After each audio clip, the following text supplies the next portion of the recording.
Mark Grayson is a boy struggling to survive in the hellish city of Gotham. His father disappeared when he was younger, leaving his mother distraught and socially isolated.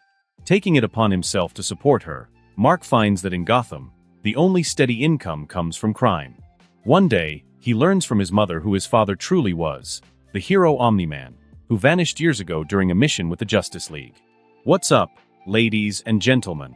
Omni-Sensei here with What If Mark Grayson Was Born in DC x Invincible Universe? DC/Invincible Crossover. Part 1. If you enjoy this type of content, please super smash that like button. Subscribe to the channel if you haven't already. Don't forget to check out the original story linked in the description. Let's dive into the rise of Invincible without further ado.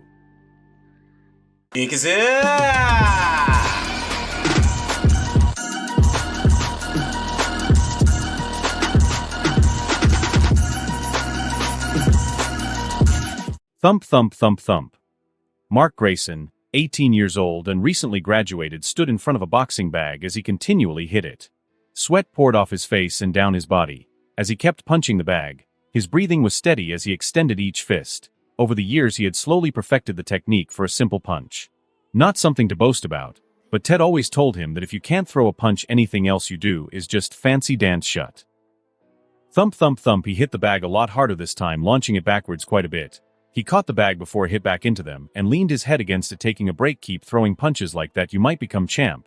Though if you break the bag, your first fight will be with me, Mark heard from behind him. He turned around and rolled his eyes. My bad, Ted. I wasn't concentrating, he said with a small chuckle, as he let go of the bag and started unwrapping his gloves. Ted Grant, former champion boxer and now owner of the Wildcat Gym in the East End. He was as good a man as Mark had met. He'd seen Mark getting into trouble on the streets one day and then convinced him to take out his aggression on the bags. Even after all these years, he didn't charge him a dime. No matter how much Mark insisted, he didn't take it. Something wrong, kid? You know, if you need something, all you gotta do is ask, he said as he grasped Mark's shoulder. Mark sent him an appreciative smile but shook his head. I'm good, Ted. Just looking for work can be a bit stressful, you know, he said, getting a chuckle from the older man. Don't I know it? The first time I tried a paper-pushing job, I punched out my boss, he said with a laugh. Mark smiled. I'll see you later, Ted, he said as he headed towards the changing rooms. Don't forget our next lesson. You had me on the ropes last time. I expect your first win next week, he said after him before heading back towards his office. Mark chuckled at his mentor's words. He knew Ted was going easy on him, but he did think he'd been making progress on his Muay Thai, which Ted would sometimes throw into their boxing spars. As Mark walked towards the changing room and outside the men's changing room, a young blonde woman stood outside with a smirk on her face. Hey Mark, I bet you are worked up a real sweat today. You know, I might even waiver the fee if you want to spend the night together, she said with a sultry smile and a wink. Not today, Holly. Way too busy for stuff like that, Mark said abruptly, causing the woman to pout. Holly Robinson was a regular at the gym here. From what Mark had heard, she used to be a prostitute, but had managed to get away from that life due to some help from a friend. Apart from that, he didn't know much about her, though they were amicable, and she enjoyed teasing him now and then, offering a night of fun which often ranged from free to $50. That's a shame. A handsome lad like you should take a break once in a while, she said with a smirk as she headed off into the girls' changing room. However, she opened the door wildly and started changing before it properly closed, giving Mark an eyeful of her butt. Mark rolled his eyes at her antics but still found himself looking, though once the door closed he headed to the men's locker room. It was empty, as not many people visited the gym on a Friday night, either working or too busy hanging out with friends. Mark sat down on a bench in the locker room. The wooden bench creaked under his weight and he sighed, rubbing his shoulders before he carefully lifted his vest off his body, though when he took it off fully, he accidentally let go of it and it fell to the floor. Thud shit, he thought to himself. Usually he wasn't so sloppy, but he'd been out of it today. It usually took around 10 seconds for the effect to wear off when his skin came out of contact with an object. Luckily for Mark, no one heard the loud thud of his vest hitting the floor. He reached down and picked it up a lot easier than he had done so before. What Mark had done was increase the weight of his vest, so it weighed about 80 pounds. He did this regularly when he trained so he could get a better workout. Mark sat back down with his vest slung over his shoulder. He was reminiscing about when he had first discovered his powers. He'd been hanging out with a friend before they got cornered in an alley. The boy, who looked to be only a few years older than them, brought out a knife and held them up. Of course his friend was ready to give up everything, but Mark wasn't so easy. He knew how much his mom needed money, so he was reluctant to give it to some reject. Though the kid wasn't playing around and thrusting his knife, his friend pushed him out of the way and ended up getting stabbed. That's when he lost it and saw red, and he grabbed the guy's shirt and pushed him against the wall, and then he threw a punch at him that ended up breaking his nose. At the time, Mark didn't realize that at 13 he didn't have the strength nor technique to pull something off like that on a 17-year-old, though at the time he was too worried about his friend who was on the ground bleeding out. Still, she did end up surviving. Later on, it was small things such as a pencil or pen becoming heavier or something becoming light. Eventually, he concluded he could change the weight of an object as long as he was touching it, though he couldn't organic matter apart from himself, which confused him slightly, but he didn't give it much thought. Mark stood up before going to his locker. He took off his shorts and changed into a pair of blue jeans before throwing on a long-sleeved black t-shirt. He put his gym clothes into his backpack and headed out to the gym. He opened the doors and walked onto the Gotham streets. What a shithole, he thinks to himself as he started walking down the streets. Old buildings made up the most of East End. A lot of the buildings were condemned and taken in a homeless population. Lots of buildings were covered with graffiti and women posted themselves up on the street corners turning tricks. Mark hated Gotham, but ever since his dad had disappeared they had to move from where they lived to Metropolis as they couldn't afford the rent without his dad's income. Gotham was the closest and cheapest alternative, as his mom's parents weren't alive anymore, and he didn't even know if his dad had any family they could have turned to. He walked into a fast food joint. Not any fancy chain like they had in the Upper West Side. Here it was cheap and just as fast. Though you lived a much shorter life as the grease often soaked through the paper bags. How's it going, Mark? Same as usual, the owner said as he stood behind the counter, putting another batch of French fries into the fryer. About as good as it gets in Gotham, Hank, he said, drawing a laugh from the older man. Mark drew his wallet out of his pocket and looked inside only to sigh. Only $20 left, he thought to himself. He'd been taking various manual labor jobs around Gotham, but they paid a pittance, and after rent, utilities, and food he found himself. Just gotta make sure this job goes well, he thought to himself as he pulled out $10 and handed it to the man before grabbing the half a dozen burgers and heading back out onto the streets. Walking a bit further down, he turns into an alley. He looks to check if the coast is clear, then he opens up a sewer grate by making it nearly weightless and easily lifts it. He then makes himself lighter and drops down into the sewer. Mark groans as he lands in a dirty brown puddle. I guess it's what happens when you travel in a sewer, he thought to himself with a sigh as he continued through the tunnel, walking on the side to avoid the water running in the middle. He didn't need to bring a flashlight as lamps had been strung up periodically. Eventually he came to a large opening in the sewers, and what was there would shock the average citizen. The whole area was filled with tents, and there were also lots of fires that had been lit in oil drums. It housed some of Gotham's homeless population. Winters in Gotham were usually harsh, and if you didn't prepare you might find yourself freezing to death. One of the homeless men looks up to see Mark coming in. He was a large black man with a potbelly and a receding hairline. If it isn't my boy Mark. Now you don't even need to tell me what you have in your back. I can smell the grease from here, he said, causing Mark to chuckle. You doing okay, Mike? It's been getting pretty cold these days, Mark said as he took his backpack off and sat in front of the fire with the guys there. He handed out 4 of the large greasy burgers to the guys there before putting the rest back in his bag. You know how it is, Mark. We survivin' as hard as it is, Mike said back as he took a bite out of the burger, groaning in pleasure. Mark nodded. Truth be told, he'd been having trouble keeping his place warm. The gas companies loved putting the squeeze on everyone every winter, damn bastards, he thought to himself. Is Waylon around? Mark asked, and Mike nodded, though he seemed a little more solemn. Mark, you sure you want to get involved in this kind of stuff? You're young, you can be anything you want, Mike said to him. Mark chuckled humorlessly. Come on, Mike. If that were true, then none of you would be living down here, Mark replied as he stood up and headed towards the junction that Waylon usually slept in. He couldn't help but once again chuckle at Mike's words as he saw a couple of kids running around the homeless camp. This wasn't the sort of life that they should be living, but from what he heard about the orphanages, perhaps this was better. Hey, Waylon, you awake? Mark shouted as he sat himself down on the ledge of the wall that overlooked the water running into different tunnels. He heard a deep rumbling as a large shadow appeared in the water. The water was disturbed as it started to move around as if a miniature storm was brewing.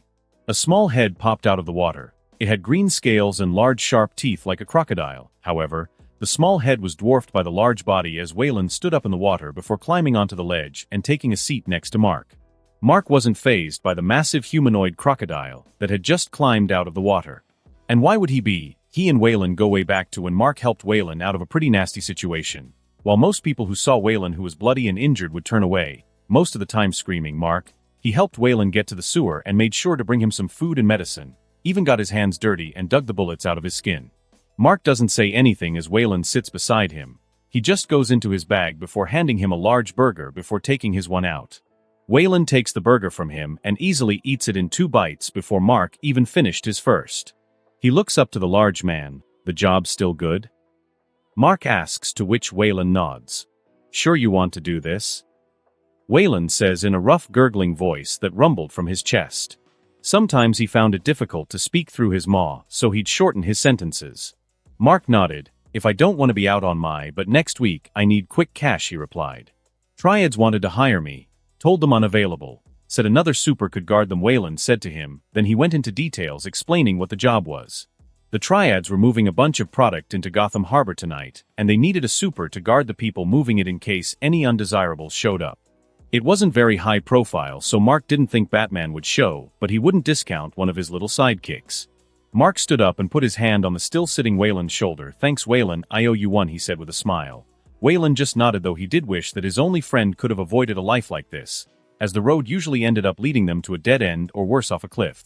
The sun had set over Gotham, and what that meant for those who just tried to live their lives is that you had to get inside and lock your doors. If the day wasn't safe for people, then night was a death wish for people who couldn't protect themselves or didn't have people backing them up. On a building just outside the Gotham docks a girl stood. She had a dark black costume on with yellow gloves, boots, and a utility belt. Her cowl covered her face but left her ginger locks. Barbara Gordon, better known to the criminals of Gotham as Batgirl, was looking through her binoculars as she watched people moving various boxes and crates, unloading them from a ship. Bruce had given her the responsibility of investigating the Triads to her. It was a big step up from normal street crime, so she didn't want to mess up. The Triads were also relatively new to Gotham and did not have much of a power base, though she suspected that would change when they got this delivery. "Has to be at least a couple million in drugs and narcotics there," she whispered to herself. That amount of cash would be enough to expand their operations by quite a bit. It was a perfect time, as well as Black Mask and the Penguin had been at each other's throats for a while, so none would spare the manpower to squash the Triads' expansion. Having seen enough, Barbara puts down her binoculars before jumping off the building and grappling to another one. There seemed to be a lot fewer guards than she was expecting, especially for the amount of product that they seemed to be moving. However, she cast that thought aside as she snuck into the harbor, sticking to the shadows as she did. Her heartbeat was slow and her breathing was steady as she approached a guard from behind. Every step she took was muffled by the boots she wore, and the guard did not sense anything was wrong until he was struck on the head from behind, knocking him out completely. She catches his body and leans him against a cargo container that was in the shadows, but not before tying him up so he couldn't get away. Her nervousness about her task seemed to dissipate as she easily subdued the guards one after the other. However, as she got to the last one, she didn't realize that a person had been watching her from above, and an alarm sounds. "Crap," she thinks to herself before she roundhouse kicks the guard in front of her, the momentum making his head bash off the side of another container, knocking him out. She has to push herself out of the way, quickly launching into a roll as she hears gunshots hitting concrete and metal. She rolls onto her knees before pushing herself forward while turning midair and throwing a batarang at the guard up top. It hits him straight in the forehead, and he falls like a puppet with his strings cut. She twists herself once again, landing on her hands, and then does a handstand to her feet. She can see that the workers have now armed themselves, though they didn't have any guns like the guards did, just metal poles, and some had pocket knives. Barbara smirked as she cracked her knuckles. "Ready when you are," she said confidently. Most of the workers looked nervous. They were there to move the shipments, not fight a hero. But they knew what fate would befall them should they get on the wrong side of the Triads.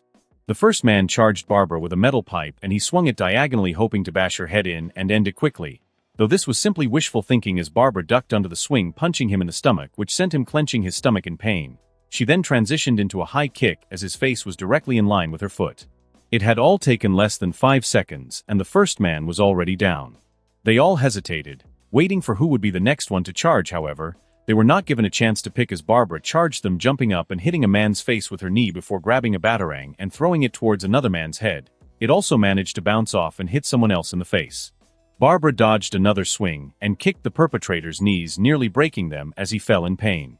She then grabbed a man's wrist who had attempted to stab her before getting him in a hold and flipping him. She looked to the rest, who stood there completely still. The fear in the air was palpable. They all had to fight, otherwise they'd be killed. But even when they fought, they'd end up in jail. It was a loss for them.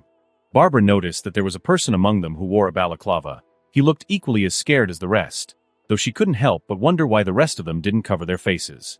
Said man charges at Barbara with a scream. The look of fear on his face was almost comical as she watched him charge her with nothing but his fist.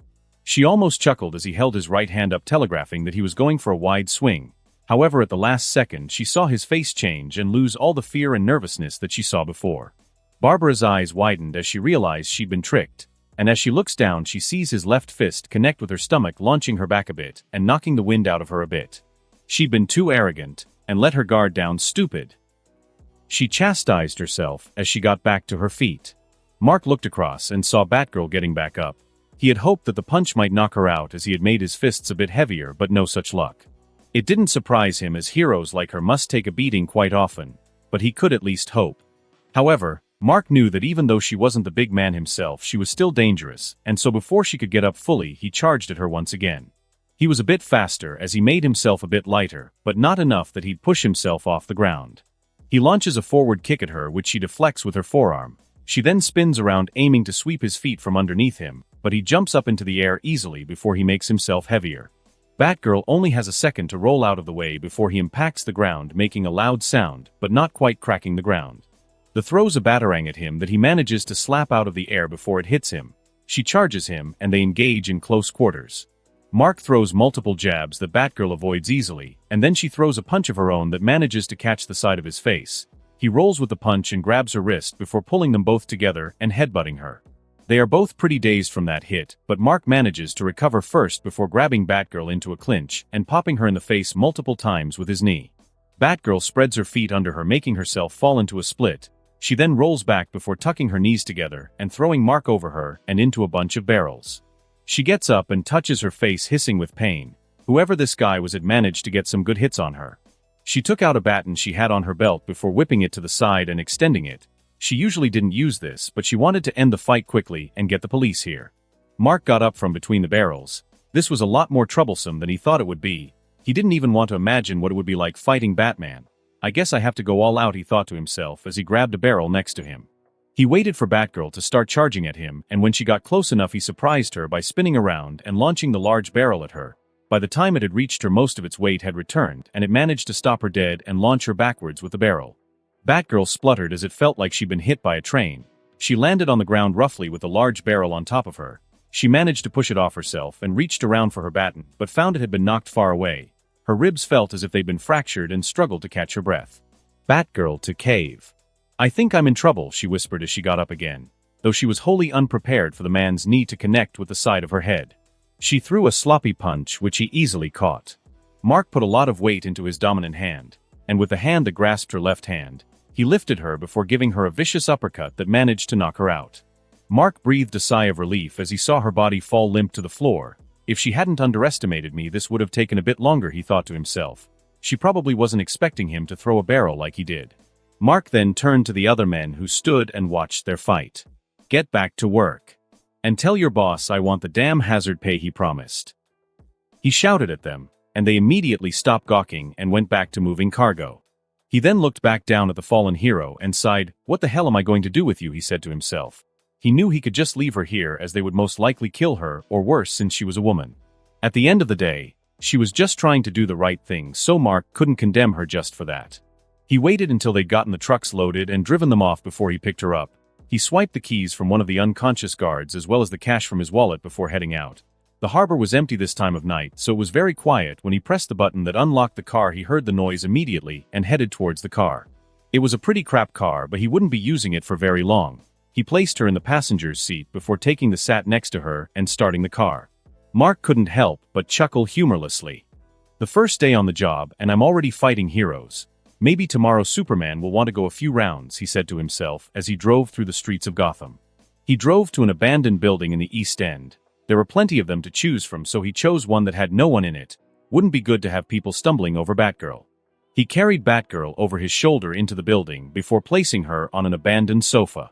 Still believing her to be unconscious, he decides to get changed out of his criminal attire, taking off his mask as well and putting it all in his bag before he puts it on. He waits for a minute, taking out his phone and checking his bank balance. Plus $10,000 he saw in his recent transactions. They'd originally promised half of that, but he guessed that fighting off a hero had warranted a large bonus. He opens up a window before climbing out of it and then pushes himself off the ground, floating up into the air. By making his weight hit zero, he can sort of fly, though it is technically floating, He grabs the top of the building before pushing himself off of it and across to the next one. In the building, Batgirl finally sits up. She'd expected the man to take her somewhere where he'd assault her. She was waiting for it, and when he was naked she'd kick his balls into his stomach. However, she didn't expect to know the person who had just beaten the crap out of her. Batgirl traces a part of her stomach, a place with an old wound, as she reminisces about one of her best friends, Mark. She whispers to herself as her eyes start to tear up. Mark walked up the steps to his apartment. The old wooden staircase creaked with every step. He thought that he even saw plaster fall from the ceiling as the building would collapse at any minute. But to him, for the past 10 years, this had been home. Though hopefully for not much longer, he thought to himself as he walked down the corridor before fishing the keys out of his trousers and unlocking the door to his apartment. The whole apartment was dark, and the window had been left open again.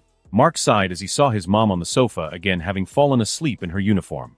She wore a cheap business skirt with a dress shirt. She had her own real estate company back in Metropolis, but after Dad disappeared she took it pretty hard and it fell under. Now she works for some other real estate company owned by some of the old bloods of Gotham, though he wished she would quit.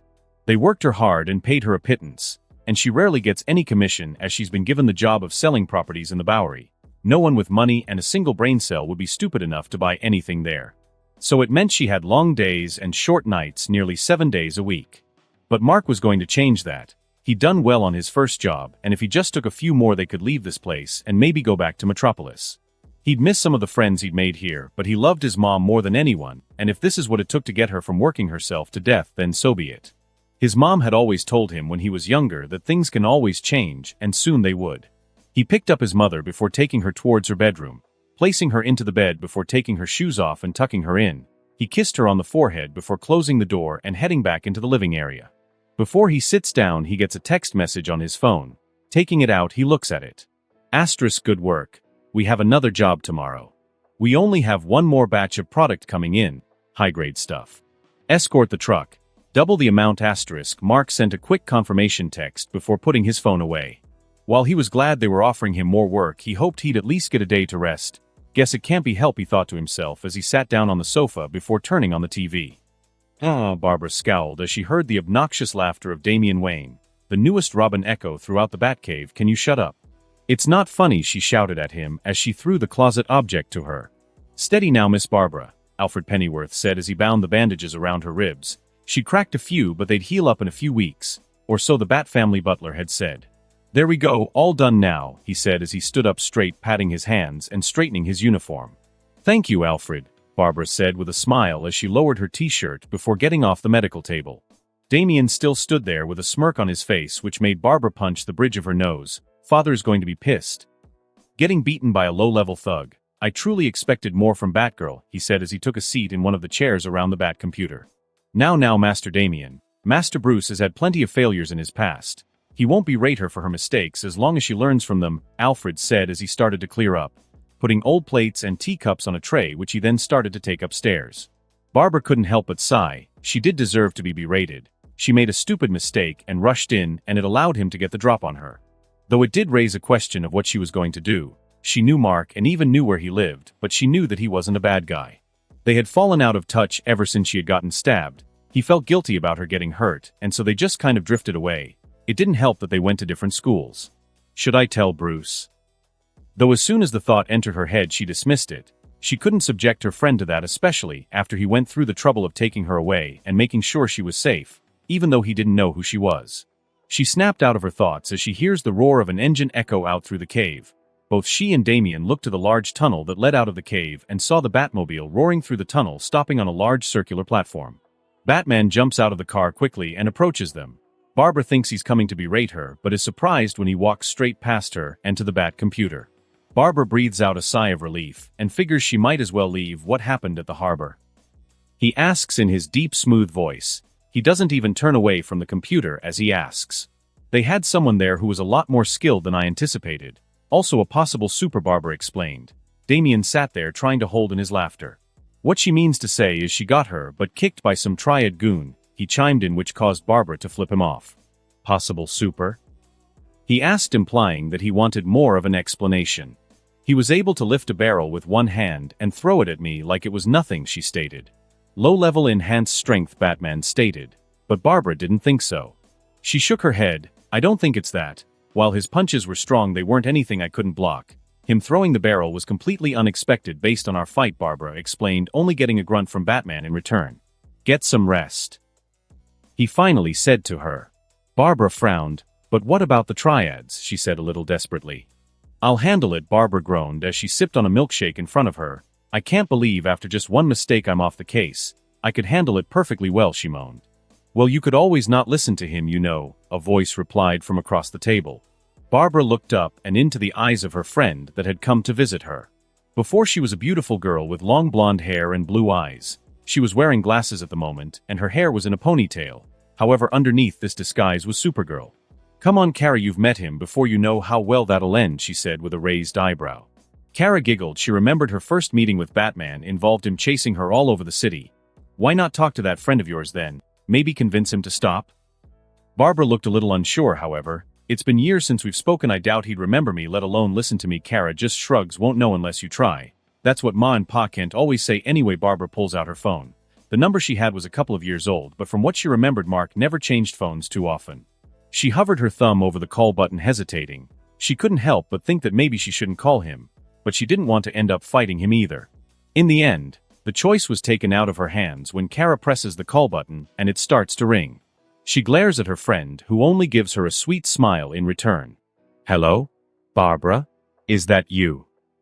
She hears the unmistakable sound of Mark's voice on the over end of the line.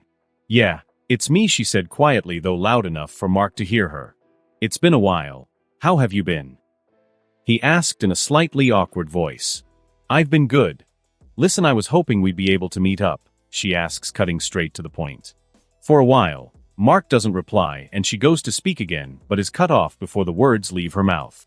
Yeah, that will be nice, though it will have to be tomorrow. I'm kind of busy tonight. Is that cool? He asked. Yeah, that's fine, I'll see you tomorrow, she said before hanging up. Inwardly, though, she was panicking. Does that mean he has another job tonight? Is he gonna run into Bruce? All these thoughts raced through her head. She only snapped back to reality when a gust of cold wind hit her in the face. She glared at her friend, who only stuck her tongue out at her childishly. If you are worried for him, why don't we team up?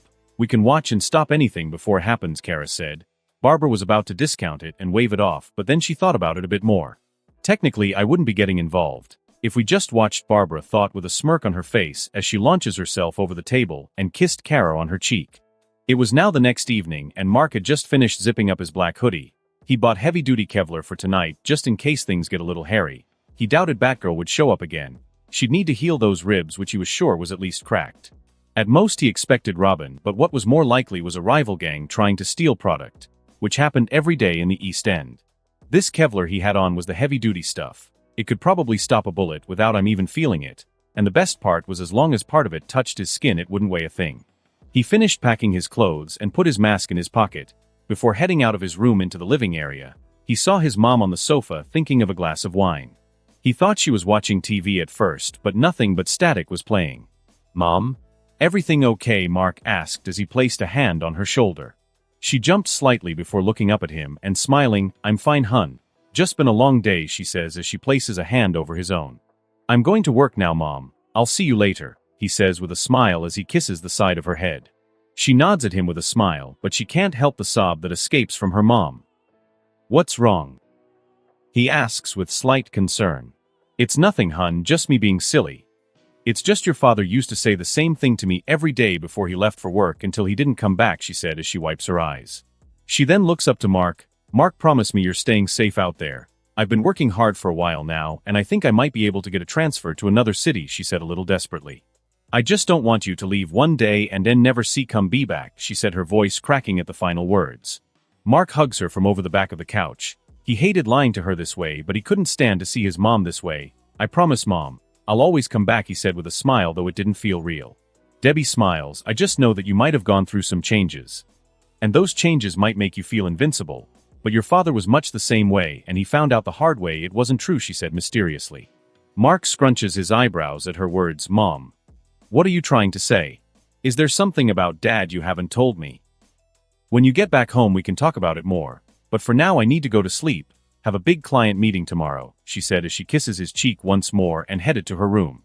Could it be Dad was like me, he thought to himself as he headed out the door to the harbor to meet the convoy. Mark couldn't believe he was getting paid $10,000 for this. He was sitting down in the passenger seat of a truck playing a game on his phone while a guy drove the truck through Gotham. They had to take a long out-the-way route that avoided traffic and police stations, but that's what made it a nice ride. He recognized the driver from last night. He was one of the guys who unloaded the crates and put them into the trucks. The man had tried to make conversation with Mark, mostly about how he kicked Batgirls, but Mark ignored him. It made him wonder if this was how heroes had it, trying to ignore people that annoyed him. He sighed as he looked outside the window. They had 2 cars escorting the truck, one in front and one behind. They probably would have splurged on more protection, but it would have looked suspicious, and they also spend that money on Mark. Looking in the rearview mirror, he can only be surprised as the rear protection car is slammed out of the way by a large black car. Oh damn me, he said to himself as he recognized the car of Gotham's caped crusader. Step on it, he shouts to the man next to him, though he only glances at him with a stupefied look. Drive, drive, drive, he shouted as he pressed down on his leg. Finally getting the message, he steps on the gas and makes the truck go faster. The car in front of them sees the truck speeding up and senses something is wrong. They allow the truck to pass in front of them and see what they were trying to escape. Guards immediately roll down their windows and lean out before firing their weapons at the approaching Batmobile. Though their guns seem to have little or no effect on the car, not even scratching it. We are in trouble, Mark thinks to himself as he rolls down his window before altering his weight and flipping himself onto the roof of the truck. Just in time to see Batman completely take out the last car they had for defense. Mark puts his hand down on the truck and tries to make it lighter. However, it's very heavy and has a larger surface area than what he's used to. Though he sees it working as the truck starts to speed up. Though not for long, as Batman essentially her a supercar. So Mark tried plan B, and he jumped onto the approaching Batmobile, barely hanging on as Batman swiveled trying to shake him off. Mark did the same thing he did to the truck, only this time he made it heavier. He started to feel blood pour out of his nose as he pushed past what he'd been able to do. Eventually, he heard the sound he wanted to hear. Pop hiss. He'd kept the weight of the tires the same hole, increasing the weight of everything else. Eventually, it became too much and the tires popped. Something that surprised both Mark and Batman, as he didn't think it would work, and Batman thought he'd safeguarded against such a crude tactic. Mark smirked and lightened himself before jumping backwards and onto the truck as the tires of the Batmobile started to spark. However, Batman wasn't one to give up so early, and he used an ejection seat to launch him into the air before spreading out his cloak and gliding straight towards the truck. Mark had just stood back onto his feet and turned around only to be met with the Dark Knight's foot straight to his face, which launched him towards the other end of the truck. He doesn't have powers, right? Mark thinks to himself as he stands up holding his jaw. He felt like some of his teeth had been knocked loose just from that kick. He's glad now that Batgirl showed up yesterday, if Papa Bat packs this much of a wallop. Stand down, resisting will only make it worse, Batman said in a calm, neutral voice as he stood up straight, not even doing anything to get into a fighter's stance. Mark didn't think he'd simply be allowed to run away. And it wasn't like he could fly, he could float, which doesn't make for an easy escape. No, he'd have to fight, hopefully, knock him off the truck, and then sneak off. Sorry, but I can't afford to give up now, Mark said before getting into his stance. Batman doesn't say anything else and instead charges Mark. He sees that Batman is going to throw a right straight by the way his body is positioned, and he goes to counter it by sidestepping and launching an uppercut. However, it was all a feint. Instead of hitting him with a straight, he hooks his arm to the side, spinning around and avoiding Mark's uppercut. He then transitions into a jumping roundhouse that hits Mark right in the chest, knocking him down to the truck bed. Mark feels like he's been hit by a baseball metal bat straight to his chest, and he struggles to catch his breath. His eyes widen as he sees Batman go to pin him down, and he lightens his weight and uses Batman's leg to lift himself and maneuver around his body. Though Batman was having none of it and does a backwards kick, Mark has to make himself heavier to stop himself from flying straight off the truck. Mark stands up, finally having caught his breath. He needed to focus. He can't fall for such feints again, otherwise he'd be taken out. He needs to go on the attack. He charges Batman, who stands there in anticipation of his attack. He throws multiple fast punches that he steps out of the way of. However, he's taken off guard when Mark jumps up higher than normal, kicking him in the face before increasing his weight and bringing his elbow down on the Dark Knight's head, which forces him down to his knees. Though Mark sees this as a victory, he only managed to get a grunt out of Batman, who stands back up. Ted Grant. I recognize his style anywhere, he simply states, making Mark's eyes widen slightly. In a panic, he throws a couple of heavy blows, increasing the weight of his fists, but Batman can deflect his blows off to the side. Mark overextends with his right arm and it allows Batman inside his guard. He elbows his face before hitting him with multiple fast punches that hit his body. He then ends it with a massive kick that cracks his sternum. Mark feels like he's completely outclassed here as he holds his chest in pain. You seem to be able to affect the weight of yourself and those around you. A powerful ability. Too dangerous to let you use so recklessly, he said as he approached Mark. Mark started to panic as he stood up, and managed to deflect a blow from the Dark Knight before throwing one of his own which was caught in his hand. Mark has an idea and quickly acts on it. He increases the weight of Batman's armor as much as he can, but it seems to not affect him, and as he was concentrating, Batman drags him forward by the first and headbutts him, forcing him back down to the truck roof. His nose felt like it had just broken, and his vision was blurry, but he would still fight. However, before he could get up, he was hit again by Batman. Stay down, he commanded, though Mark still tried to escape by pushing himself backwards and off the roof of the truck. However, Batman simply pinned him under his knee and rained down blow after blow on him. Thud, thud, thud, thud, thud, ping. Mark felt confusion well up inside him as Batman's fists no longer felt like getting hit by a car. He didn't even feel them anymore, he could only feel the contact that they made with his skin. He caught the next punch easily as catching the fist of a child. He pushed himself upwards, all the while Batman struggled to free himself from Mark's grip. Mark felt amazing. It felt like all the pain he'd suffered under the man was gone. It felt incredible. He looked back towards Batman and smirked, before lifting him and slamming him against the truck roof, denting it in the process. Batman grunted in pain but otherwise showed no outward sign of pain.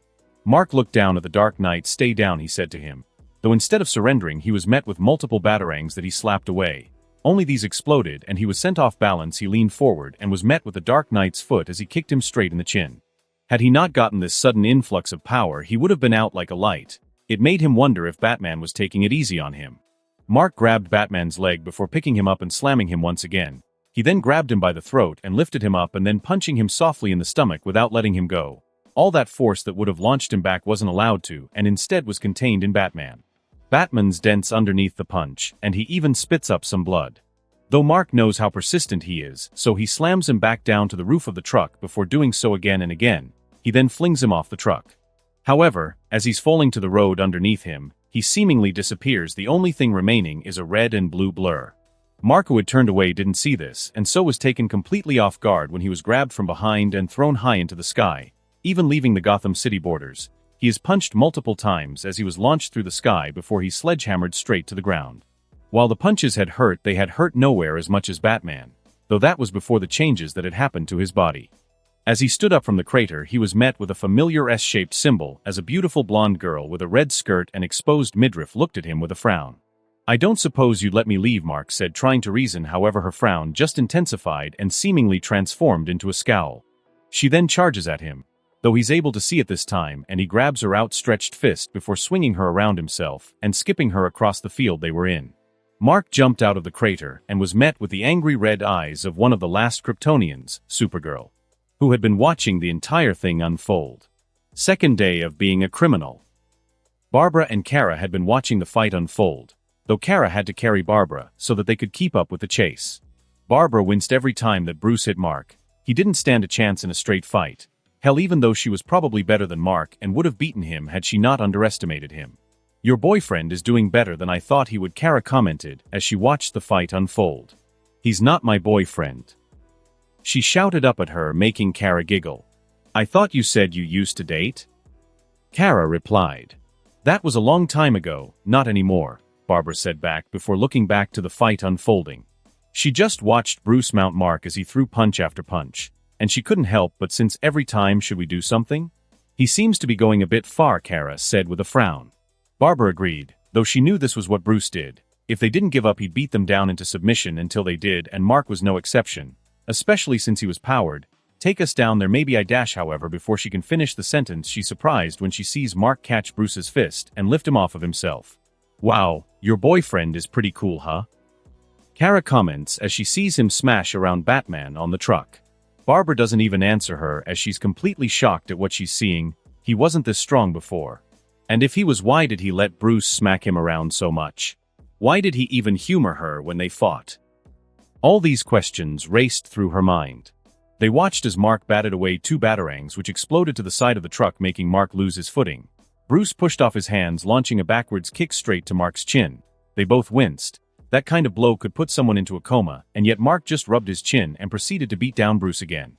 Though they both become uneasy when Mark grabbed Bruce by the throat and punched him in his stomach, they both felt the shockwave from where they were, and Kara frowned. He's gone too far, Barbara. She told her friend. Kara knew better than anyone how dangerous it was hitting regular people when you had super strength. Had it not have been Bruce who wore top-grade body armor, then he might have caved in his chest. Kara swoops down and places Barbara on a nearby roof. I'll try not to beat your boyfriend too badly, she says confidently as she speeds off the roof, catching Bruce, who had just been thrown from the building, and placing him on the roof next to Barbara. She then zooms back down, crashing into Mark and carrying him off into the sky and out of sight. Bruce coughs as he falls to his knees, spitting some blood. He looks to Barbara, and she shrinks under his gaze. What are you both doing here?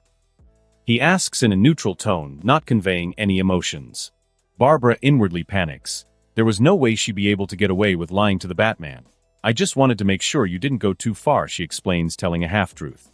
Bruce narrows his eyes even further. Who is he asks, though it's less of a question and more of a command. Barbara can't tell him. She didn't want to ruin Mark's life just for a few mistakes. She knew she could get him to stop, she just needed to talk to him. I won't tell you, she says to him, composing herself. Bruce stands up to his full height, intimidating her slightly before he grunts, and then walks away, pressing a button on his suit to call the Batmobile back to him. Barbara breathes a sigh of relief, believing that Bruce would have been a lot more insistent on finding out Mark's identity. Batman jumped off the building, grabbing onto a nearby pipe to slow his descent. As he reached the ground, the Batmobile rolled up and he jumped inside. Batman to Watchtower. Mark Grayson is active. Supergirl has engaged him, acknowledged. The only other leaguer that's free is Aquaman. Shall I send him your coordinates, or I could make my way to you? Replied the voice of Cyborg, who had been taking over Watchtower duties, while Martian Manhunter has been visiting his home planet. Negative. We need you on the Watchtower. I placed a tracker on him. Send those coordinates to Aquaman. Batman out, he states clearly before hanging up and following the tracker he'd placed on Mark. Mark had no clue what was going on. In the last 30 minutes he'd been trashed by Batman, and then suddenly got some sort of super mushroom power-up and slammed Batman down a bit, and now he was fighting Supergirl, who looked pissed. Her eyes were red as she floated up from the small crater that her impact had created. I'm all for seeing Batman getting humbled, but you went too far, she said to him, her voice echoing out. Mark frowned. He damn near beat me to a pulp. I just gave him a taste of his own medicine, he replied. You could have killed him if he didn't have his body armor. She shouted at him. Mark winced at her words, as there was some truth to them. But he couldn't be blamed for that. He can't be expected to control his strength when he just got it. I didn't mean to hit him so hard. But he's fine, right? So no harm, no foul. I'll just be on my merry way, he says as he starts backing away. Supergirl smirks before she leans forward slightly and charges directly at him. She flies into him, grabbing his throat and dragging him along the ground as she flies. Mark feels all sorts of disgusting things on his face, and some even went into his mouth. She then ends it by lifting him and throwing him into the side of what looked to be a large hill. Groaning, Mark got up only to see her rushing towards him. She's really fast and incredibly strong, he thought to himself as he pushed himself out of the way using his legs to leap. However, she changes direction mid-flight and is able to grab him again, though this time Mark won't allow her any control, and he uses his elbow to hit down on her spine as hard as he could. The first one has no noticeable effect, but the second one loosens her grip enough that he can grab one of her hands and spin her around before throwing her into the earth. He saw her impact the earth and make a large crater as he stayed in the air floating. However, he felt surprise run through him as he realized he was floating in the air without dropping his weight. Can I actually fly? He thought to himself as he tried to make himself go forward, and he did, something that would have been impossible with only his weight manipulation. However, he's brought out of his thoughts when a searing hot pain hits his back. He quickly turns, shielding himself by raising his arms. It hurts and he finds himself getting pissed off. He tries moving forward as fast as he can go, and he ends up launching himself at Supergirl. Her shock causes her to deactivate her heat vision, however, she doesn't react fast enough as Mark crashes into her unintentionally. He couldn't control his speed during flight, and so couldn't slow himself down. Mark finds himself on top of Supergirl in a rather awkward position. One of his hands was on her melon, and the other by her head. She blushed before using her heat vision again. To avoid getting burned by it, Mark pushes himself back off Supergirl before grabbing her leg and flying off. He goes as fast as he can, and the environment becomes a blur around him. He then slams her into the side of a mountain so hard that he causes an avalanche to fall on top of her. Supergirl was pissed, but she was also excited. She'd never been able to cut loose like this before. So many days she'd had to sit down and receive Cal's lecture of Kryptonians living on a paper planet, blah blah blah. She wasn't stupid, she knew how weak the humans were, which made her frustrated as she could never get a good fight. Cal would never go all out against her. She flies out of the rubble as easily as moving through the water, and Mark sighs, though he knew that he was hoping for too much when he thought she'd stay buried in the mountain. Supergirl charged him a bit faster than before, throwing a punch at his face that connected, forcing him back a bit. She's faster than I am, Mark thought to himself as he prepared himself for her onslaught. Mark was barely able to keep up with her fists, and it was only the years he spent training under Ted that allowed him to keep up. He finally sees an opening, and when she throws a left hook he flies in closer, turning his body and throwing an uppercut straight to her jaw. But before she's launched away he grabs her leg and throws her to the ground. Landing next to her, he has to once again avoid a punch, however he's too slow to avoid her transitioning into a kick aimed at his stomach. He splutters as he feels the kick rattle his body. She then uses her heat vision through this version, seems a lot more powerful as it manages to launch him backwards with it, making him skid off the ground. She's really kicking my ass, he thought to himself as he got up. His shirt was now a ripped and burnt mess, and so was his mask which had just called off his face. Crap, he said to himself. You know, you're pretty cute. I've been looking to try human dating for a while. It's a shame you'll be in jail soon, Supergirl said arrogantly with a smirk on her face. So I guess me promising you a date wouldn't get me out of this, he retorted. Sorry, but my type of guy is usually one who doesn't throw me into mountains, Supergirl said before once again speeding towards him, intent on delivering a powerful punch. She's gonna beat me worse than Batman, Mark thought to himself as he got ready for her next attack. Though he suddenly had an idea and started mentally kicking himself that he hadn't thought of it earlier. As she approached, he sidestepped her punch, letting her fly past him. However, as she did, he used his power to make his fists as heavy as he could, something he couldn't have done before with his normal strength. His fist connected with the side of Supergirl's face, and the effect was instantaneous. A shockwave sounded out and she was slammed straight into the ground. What the hell was that? Supergirl thought to herself as she felt the side of her face only for it to feel tender. She couldn't believe that she had a bruise. Only the strongest villains had been able to hurt her, not some C-list criminal that had been getting owned by Batman less than an hour ago. Mark, on the other hand, had a shit-eating grin on his face as he pushed himself from foot to foot. You know, if you let me go now we could avoid this whole thing, he said with the same amount of arrogance that Supergirl had once had. Mark saw Supergirl scowl, and so he got in a boxing stance. She blurred at him, throwing a punch that he deflects off to the side before jabbing her in the face 2 times, and then hitting her with a right hook that was made heavy by his powers. The hook managed to make her stumble, so Mark presses his advantage and launches a weighted kick to the back of her knees, making her kneel. He goes to kick her in the head, but she grabs his leg and spins around, throwing Mark into the air, then follows him up and punches him. All Mark can do is block as he's launched higher and higher by her barrage of punches. Eventually, he's able to escape by clinching her and then headbutting her, though Mark isn't sure who it hurt more. He takes advantage of her momentarily lapse in concentrating and grabbed her by the throat. He increases his whole body's weight as he flies them back towards the earth. She tries to escape his keep, so he barrages her with punch after punch until they finally impact the earth with a large explosion. Mark hopes that this had managed to do it, but his hopes are dashed as he feels a blow to his stomach knock him off of her. They both stand up as they breathed heavily. Right now neither is fighting at their best. Mark's powers had just activated and Supergirl was fighting at night, so she was slightly weaker than she normally was as she couldn't recharge. However, both of them were getting into this fight. It was as if their blood boiled with excitement as they traded blows. It seemed that they had both forgotten what they were fighting about as they both charged each other again. Mark's fist was caught by Supergirl, and in turn, her fist was caught by Mark, causing a shockwave that was capable of cracking the ground. Neither knew how long they fought for, but they had ended up traversing a large distance and ended up somewhere north as green had turned to white and it had gotten cold. Mark sloppily avoided a punch before he threw a fast jab and then used his right hand to push her jaw up and slam her down to the floor. Before she could get up, he pinned her down. He felt exhausted, more so than he ever had before, though looking at Supergirl, who only breathed heavily, she looked as if she was ready for more. He pinned her arms above her head, increasing the weight in his arms, but even so he struggled to pin her down. Their faces were close and their breaths mingled together as they both looked into each other's eyes. Kara hadn't had as much fun as she had today in her entire life. Every time she'd cut loose before, it was always against someone stronger than her, and so she always had fear in the back of her mind. Fear of being killed, fear of failure, fear of not being able to save those that she was protecting. But with Mark, she could let loose without any worries. She had heard a lot about him from Barbara, and she knew he wouldn't try to hurt her too badly.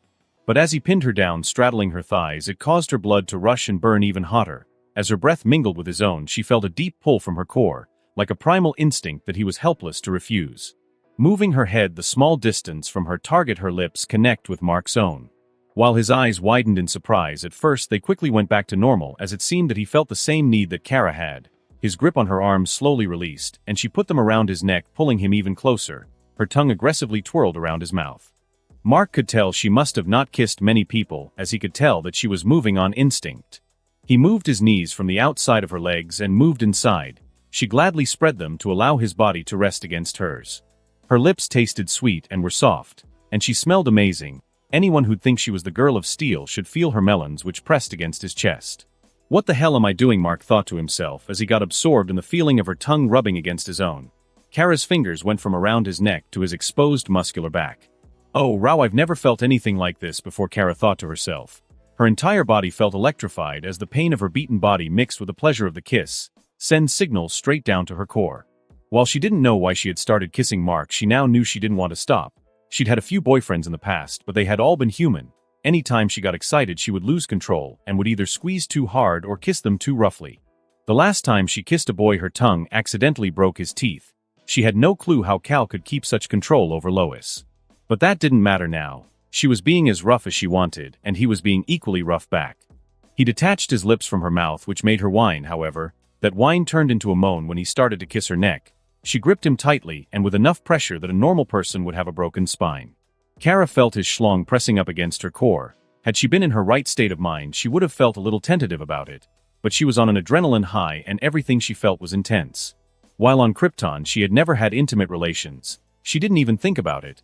But during her time on Earth, she had fallen in love with the idea of finding one's soulmate. She had seen multiple examples of that in Ma and Pa Kent and Cal and Lois.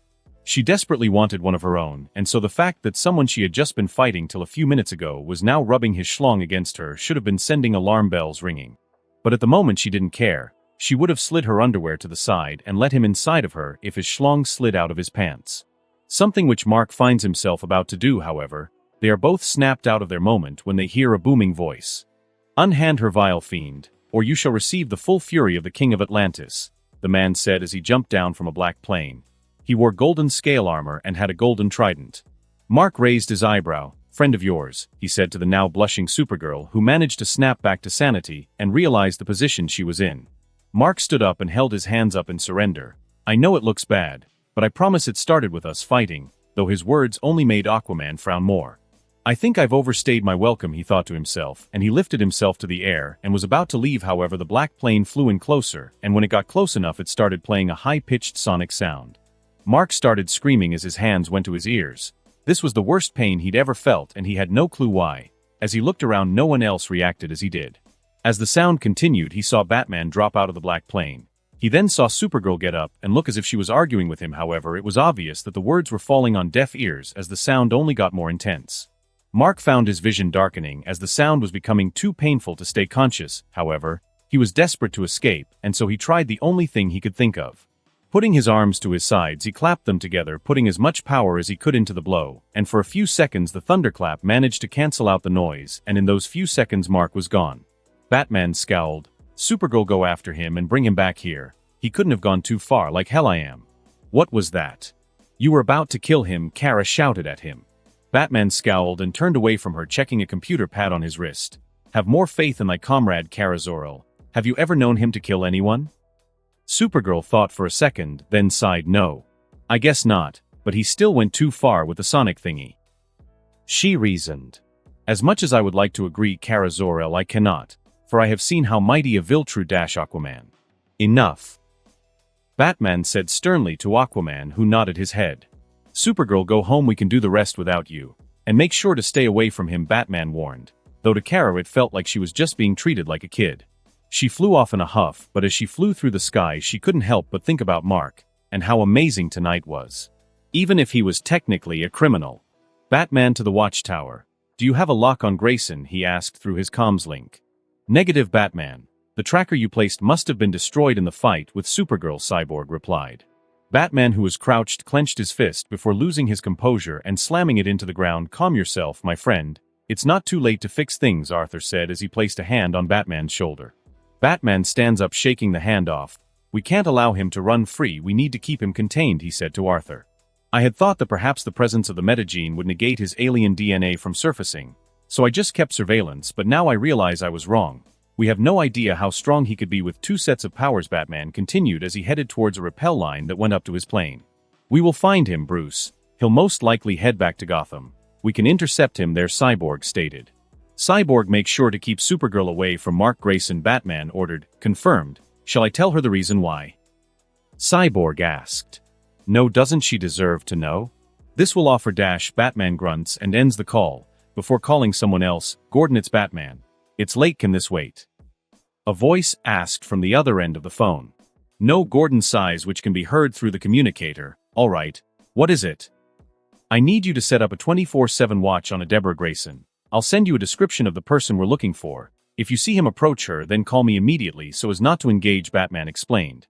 Though before Jim can reply or ask any more questions, he hung up. Batman, perhaps we can rely on young Barbara. You mentioned they were friends, did you not? Arthur asked as he approached the Dark Knight. Negative. Batgirl has been compromised. Do not update her on the situation, Batman said before attaching himself to the cable and ascending upwards.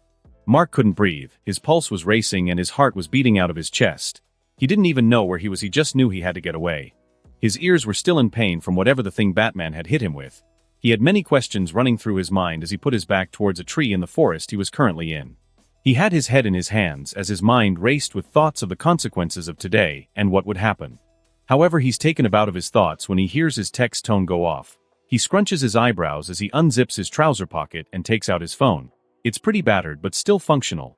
I guess never getting a smartphone was the right call, he thought to himself as he looked at the text. Asterisk, congratulations on completing the job. $10,000 has been sent to your account with an extra $20,000 for getting the bat off our trail. Expect more offers soon. Asterisk. Mark looked at his phone. For a while he just stared at it before his grip loosened and it fell out of his hand and he started laughing.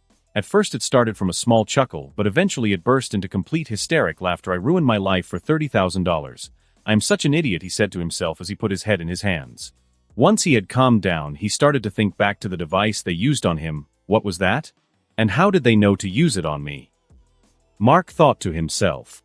He also wondered what these new powers were. They were entirely separate from his weight manipulation, and it made him kind of like Superman. Am I an alien like him? He thought to himself but waved it off. But it did concern him that he didn't know where they'd come from. It made him feel as if he didn't even know who he was. He stood up against the tree and sighed. He would need to see his mom. Maybe he could get some answers from her. She did say that he and Dad were similar, so maybe there was more to it. They'll probably be watching my house. He thought to himself as he tried to think of a way to get her alone. He'd have to lay low for a while. Maybe he could stay with Waylon, and the guys, I'm sure they wouldn't mind. Ugh, who am I kidding? This is the Justice League. They'll track me down for sure, and they'll take Waylon down as well. I can't drag them into this mess, he said to himself as he leaned his head against the tree. His phone beeped again. Barbara. Hey, I hope you're okay. Please message me ASAP. Mark. Hey Barb. I'm alright, just had a bit of a tough day. Barbara. Anything I can do to help? You could always come round to mine like you did back in the day. Mark smiled at the text. He missed her. He didn't deserve to have someone that nice in his life, especially when she risked her life for him and he repaid her by removing himself from her life. I'm sorry, Barb, he thought to himself as he crushed the phone in his hand, turning it to tiny pieces of plastic. He wasn't stupid. He knew that they must have been tracking him somehow to find him and Supergirl, so he wouldn't take any risks that his phone wasn't bugged. Lie low for a while and then sneak my way back into Gotham and get some answers. For now, finding some food, fighting, and nearly shaboinking Supergirl have gotten me hungry and frustrated. Damn it, Barbara said as she didn't get a reply from Mark. No one else was replying either. Bruce told her to go home and Kara said she was busy. Barbara sighed. At least Mark is okay, she said to herself. But she couldn't help but hate the feeling of being in the dark. Perhaps she could go and visit his mom's house and reassure her that Mark was okay. She'd be terrified when he didn't come home, especially when they live in Gotham. Barbara stood up and jumped off the building using her grapple hook to swing to another. She quickly accelerated to that building and flipped over the edge, putting the grapple back on her belt and jumping into a sprint as she ran across the buildings of Gotham. Her communicator started to go off and she looked at her wrist and frowned. It was Batman. So now he wants to talk, she thought to herself as she slid under a vent and jumped across a gap between buildings. She hangs up, not accepting the call, but a few moments later it rings again, and before she can hang up once more it automatically connects. Batgirl, I told you to go home. She heard Batman say in a stern voice. I'm just making a quick pit stop beforehand, she said, not explaining herself further. Negative, do not interfere with the Graysons. "You're not impartial enough to make rational decisions," Batman states, which pisses Barbara off. But also shocks her. He knew the whole time that it was Mark, she thought to herself. That little act on the roof was him testing if I could be trusted. Crap. She thought to herself. She should have known better that Bruce wouldn't let something like that go.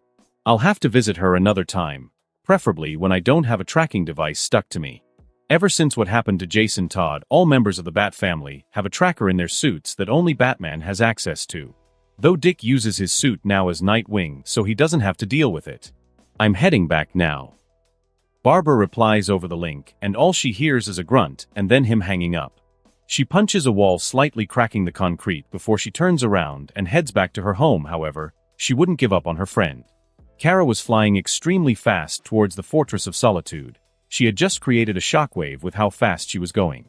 Her body felt hot, and her coochie would not stop throbbing. Her entire face was a red mess, and she needed to discover what was wrong with her.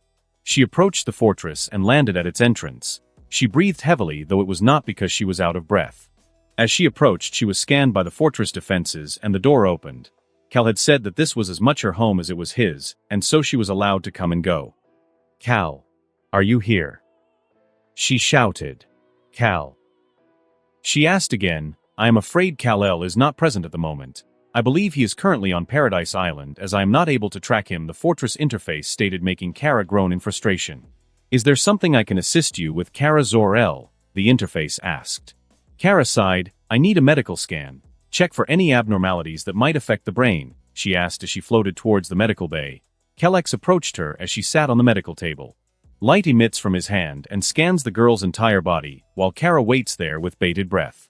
"Congratulations, Kara Zor-El. It seems you are perfectly healthy," the Kellex states with apparent enthusiasm. Kara sits up from the table. "That can't be true. Not an hour ago I was acting completely irrational. Would you please state your symptoms?" Kellex asks, switching back to a robotic voice. "I was fighting someone, and during the fight, he pinned me down and my body got hot, and I kissed him. We would have made it right there had it not been for Aquaman and Batman showing up," Kara explained.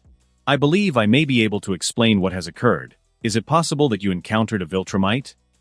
The interface asked. "I'm not sure. How would I be able to tell?" She asked. "Viltrumites are similar to Kryptonians who are exposed to yellow sun radiation.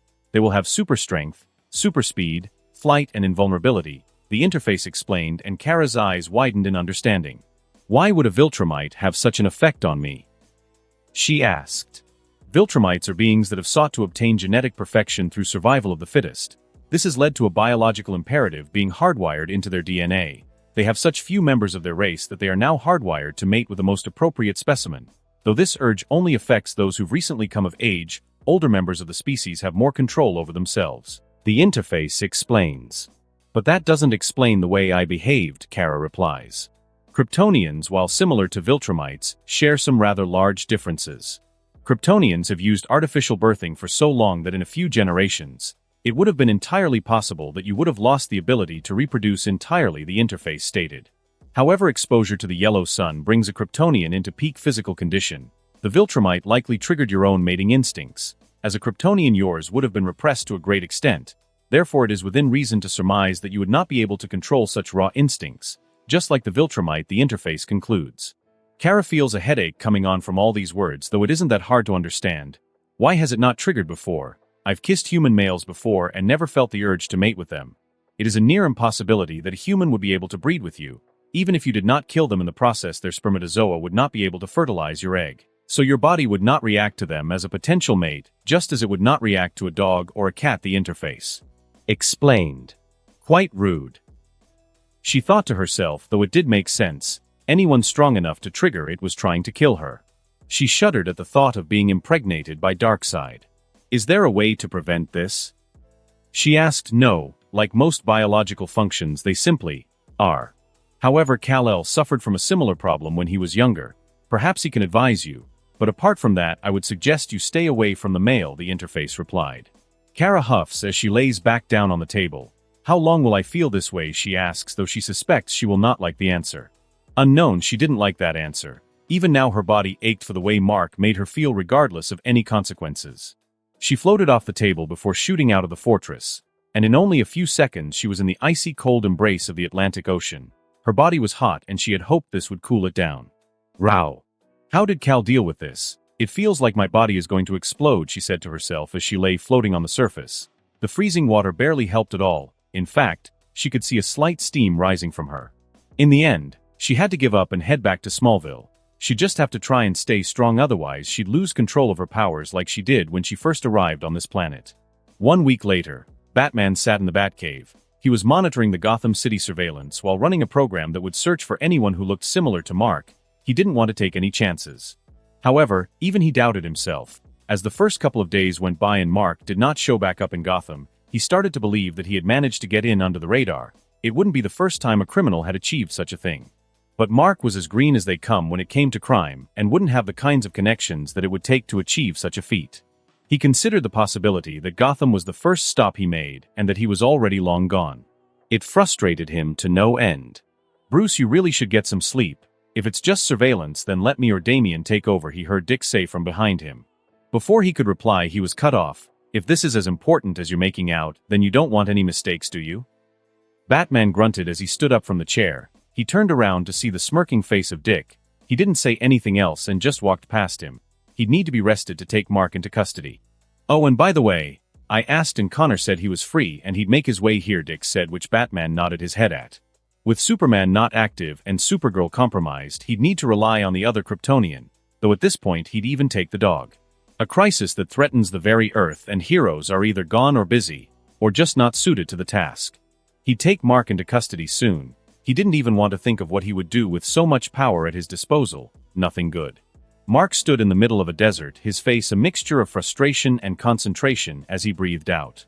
He started throwing one rock into the air and catching it with his other hand. He did this a few times before he added another rock, so he was juggling 2 rocks. His face lit up as he managed it, so he added a 3rd rock, and to his amazement, he was juggling 3 rocks just as easily as any amateur juggler. While this might not seem like a very difficult thing to do, Mark, who a week ago was only a little stronger than an average adult, was now strong enough to bench press a building, maybe even more, and so it made tasks he used to do rather easily very difficult. He realized how badly things could go when he picked up a rock and immediately crushed it. So for an entire week, he focused on controlling himself. When he got to Gotham, he'd need to maintain a low profile, which wouldn't be easy if he stumbled and fell through a wall. He thought that juggling would be a good way to increase his control. Not only did he have to mind his power when he threw the rock into the air, he had to mind it when he caught the rock. He had thought it would be a lot harder to get control of his strength, but it wasn't too bad. He threw the rocks in the air and then launched a punch at the rock. However, the rock was barely affected by the punch and ended up just falling onto the ground. "Not bad. I think I'm ready. I just hope I can avoid any heroes," he thought to himself as he lifted himself into the air, before launching himself forward. He had discovered he was somewhere in Canada, so he flew south towards New Jersey and back to the city. He planned to go in through the water and into the sewers. Wayland had told him once that there were a few entrances that he used. Mark had not expected to get lost underwater. He had expected himself to drown, but found that he did not run out of breath. Even after half an hour of looking through underwater tunnels, he did not need to come up for air. When he finally did, it felt amazing. It made him wonder though if he could do that cool move that Superman and Supergirl do and blow air out their mouths. Something to try later, he thought to himself as he floated out of the water and into the sewer tunnels. He wasn't familiar with the tunnels under the harbor, but he hoped he'd be able to find his way to more familiar tunnels. However, as he flew through the tunnels, what he didn't know was that he had tripped a sensor that was linked straight to the Batcave. In his paranoia, Batman had set cameras and sensors through any entrances to the sewer system, though he had not expected Mark to go through this way. "I just hope my mom's at home," he thought to himself as he zoomed through the tunnels. It only took a few minutes to find a place he recognized, and from there he sped to the closest entrance to his apartment building. However, before leaving, he took off a backpack he'd stolen and changed into some clothes he'd also acquired. He hoped the hood and hat would cover his face enough. He floated up towards the grate and lifted it carefully before looking around the alleyway where it came out. Seeing that the coast was clear, he exited the sewers, placed his hands in his pocket, and kept his head down before heading towards his apartment building. He knew he wouldn't have much time. It was probably surrounded by cameras and police, but he hoped he'd be able to get out of there before he encountered any capes. Walking into his apartment, he quickly moves towards the staircase and flies up the stairs until he reaches his floor. He quickly goes to the door to his apartment and knocks lightly, though he doesn't get any response, which makes him curse. However, he has to be sure, so he shoves the handle forward, breaking it and opening the door. His apartment was dark, and the first thing he saw was his mother, who was passed out on the couch with a bottle of wine in her hand.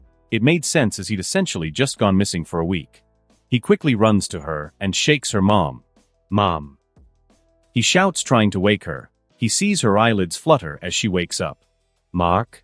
Is that you? I thought you'd gone." "Just like Nolan," she whispered as she cupped his face. "Mom, I'm fine, but some weird things have been happening to me. I can fly, I'm really strong. I am also on the run from the Justice League," he said, which made her snap out of her dreariness. "I had hoped perhaps your powers would never awaken." "Mark, there's something that I've kept from you for a long time," Debbie says as she looks him in the eyes. "What is it, Mom?" He asks, hoping to get some answers from her. "Your father, he was Dash. I thought we had an agreement, Mrs. Grayson," a voice said from the door of their apartment. They both looked up and saw Batman, who stood there menacingly, though Mark noticed his body armor was a lot thicker and looked to be some sort of power armor. "Mom? What does he mean?" Mark asks with confusion as he looks from Batman to his mom, who can't help but look down with guilt. "Mark, you need to come with me. You're a danger to everyone around you while you roam freely," Batman said, which only served to piss Mark off. But he had more important things to worry about. "Mom, tell me the truth." "What don't I know about Dad?" he shouted, getting her attention. Debbie felt guilt gnaw at her as she saw the look on Mark's face. "Your father, Dash, don't," Batman warned. "Your father was Omni-Man. The Justice League captured him 10 years ago." She shouted, though she couldn't get any more out, as she was knocked unconscious by a small tranquilizer dart. Mark scowls. "What did you do to her?" He shouts at Batman, but the Dark Knight does not look intimidated in the slightest. "She's only asleep. She should not have told you that information," he simply stated. "So it's true, you've been holding my dad prisoner, and you want to do the same to me," Mark said, getting increasingly upset. He felt his heart start to race as it beat in his chest. "Mark, you are the same species as your father. Until you can be trusted, you will be detained," Batman replied. "Like hell, I will," Mark said as he clenched his fist. Batman, not seeing a way to end this, peacefully reaches for his sonic pulse gun. However, as soon as he takes it off his belt, Mark is already there, and he crushes it in his hands. Batman jumps and drop kicks him back, flipping off his chest and out of the apartment. Mark is forced to the ground by the kick. It managed to hurt him slightly. Not as much as Supergirl, but it definitely didn't tickle. That armor is no joke. Which is too bad, he thought to himself as he got up and floated out of his apartment to see Batman running down the hallway. Mark frowns and zooms after him, catching up with him instantly. He grabs him and flies through the wall of the building with him, throwing him into the neighboring building. Somehow Batman manages to land, flipping himself onto his feet. He throws a small pellet at Mark, who goes to slap it out of the way, but before it enters his reach, it explodes in a flash of light and sound. He grunts in pain as he feels a sharp pain through his head. In that moment of distraction, Batman throws a canister of a foam-like substance that he uses to bind criminals. However, Mark regains his senses faster than he anticipated, and not wanting to attempt to touch this gadget, he breathes in as much as he can before blowing out, and while it doesn't have nearly the same effect as Superman, he does manage to send the object right back at Batman, who has to jump out of the way. Mark flies towards Batman, who aims a punch at him, which he catches. The metal of his armor creaks under Mark's strength, though instead of striking back, he does something Batman did not anticipate. He increased the weight of his power armor. He made it so heavy that the power that supported its weight crumbled, and only Batman was left to shoulder the weight of it. He gritted his teeth in pain as he felt multiple ribs break as he fell to the ground. He had what amounted to a car on top of him. "You may have kicked my butt before, but you don't stand a chance now," Mark said as he let go of Batman's armor, allowing the Dark Knight to breathe as the weight returned to normal. "Maybe. But that's why I brought back up," he said as he plugged his ears. "Screchhhhhh," Mark shouted as a high-pitched screaming sound rang out through the building. He turned around and noticed a blonde woman with a navy blue jacket and fishnet stockings as the one who was causing the noise. Mark gritted his teeth. For some reason he couldn't fly at the moment, but he was still strong. He pushed himself off the floor and launched himself towards the woman. Either way, she would stop her screeching. However, before he could get to her, he's knocked from the air by another person who punches him hard enough to send him flying out of the building and into the streets. Mark grits his teeth as he pushes himself up from the floor, all in time to see a man jump from the building and land on the street with him. Passerby started looking at the scene in shock, as the person who jumped down wore the classic S symbol on a black shirt. "Superboy. Great, now I just need one more and I have bingo," Mark thought to himself as he stood up. "Stand down, or get a beating and then stand down," he said, simply making Mark raise an eyebrow. However, his silence was taken as rejection as Superboy threw a punch at him, which he quickly avoided. Mark reacts by throwing a punch at his stomach, and he hits him, which makes him skid back and splutter. He looks at Mark and scowls. He has an angry look on his face as he charges again. He jumps in the air before slamming down on the pavement. The shockwave pushes Mark away, but he just allows himself to float. He sees the girl that managed to incapacitate him make her way out of the building. If they managed to work together, he'd be done for. He grabbed a parked car before throwing it in her direction. She easily evaded it, however, it was only meant to distract her. Mark flew toward Superboy and punched him as hard as he could in the stomach. It had the effect of lifting him into the air. While in the air, Mark threw punch after punch, hitting the same spot before grabbing him by the throat and flying them even further up. Connor scowls as he struggles in Mark's grip. He throws a punch at Mark which makes him drop him. However, since Connor couldn't fly, he simply just fell and Mark flew down and grabbed him by his foot. "I don't want to deal with you lot at the moment, so I'll just be sending you on your way," he said as he started spinning. He spun as fast as he could while using an interesting application of his power. He divided his arm into sections in his mind, and from his shoulder to his hand, he made each section lighter and lighter, with his shoulder being heaviest. As he spun in the final loop, he let his arm roll with Connor at the end. Mark could already throw something at the speed of sound, so employing this technique was not needed. However, he did so anyway because he felt like being petty. Crack Connor is launched at Mach speed to who knows where, though needless to say he wouldn't be back anytime soon. Mark considers flying back down to get some answers, but shakes his head. They wouldn't tell him anything.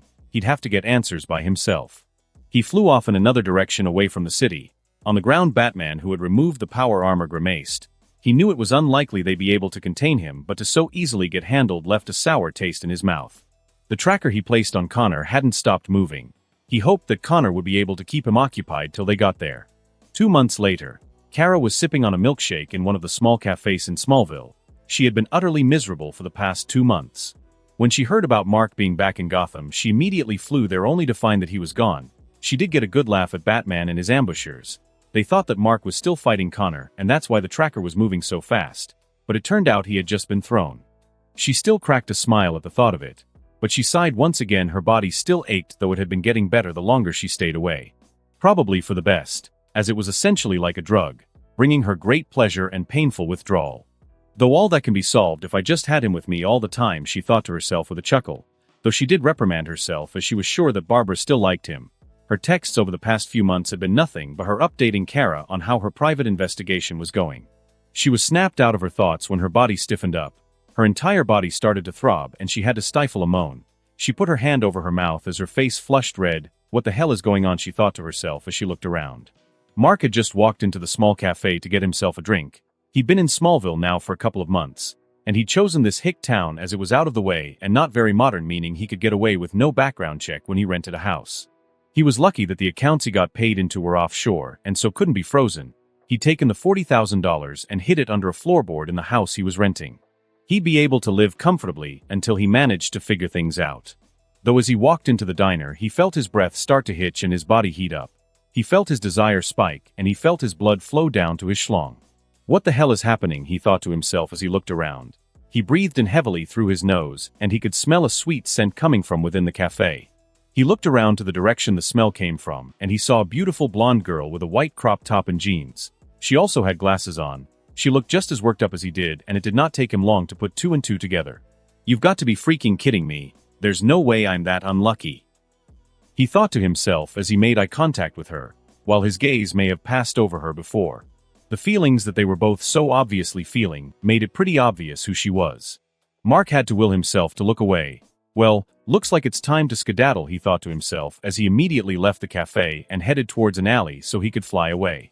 Kara saw him leave and she narrowed her eyes. "Oh no you don't," she said as she followed him out quickly and into an alleyway. She saw him about to take off and grabbed him, pinning him against the wall. All they could do was look at Way's other and breathe heavily until Kara awkwardly broke the silence. Hi. Kara said as she breathed heavily, her face looking up at his with a pretty blush. Hi. Mark replied. He could feel her breath tickle his face, and it was as if it electrified every nerve in his skin that it touched. He knew something was happening between them. Last time they were both on an adrenaline high from their fight and did not have much self-control, but now they could both at least think. Though not exactly rationally. "I didn't know you wore glasses," she said to him, as Mark was wearing a pair of glasses that she hadn't seen him wear before. I don't. I just thought it would help disguise me," Mark replied as he gulped. Kara still had him pinned up against the wall, her body pressed against his. Kara snorted. "That's dumb, there's no way that would work, oh yeah? Then what are these?" he said as he took Kara's glasses off. "I would have thought Supergirl had 20/20 vision. Now who's dumb?" he said with a smirk. Kara narrowed her eyes. I'm not dumb. Those aren't normal glasses. They help me control my heat vision. Mark snorted. Well listen, as nice as this little catch-up has been, I need to leave.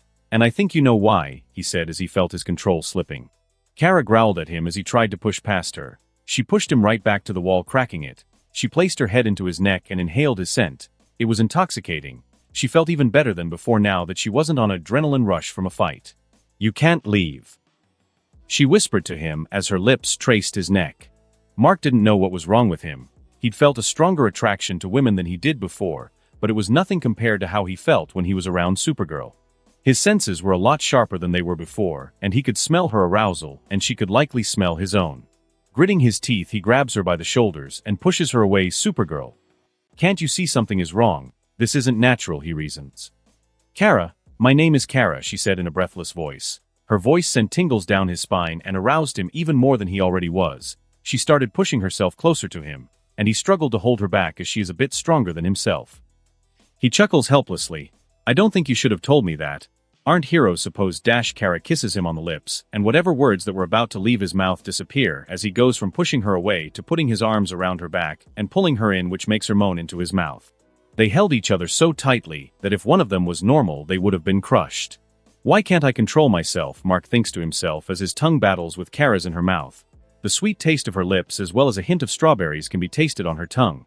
His hands roamed down her back, tracing her taut muscles before it reached her plump cheeks.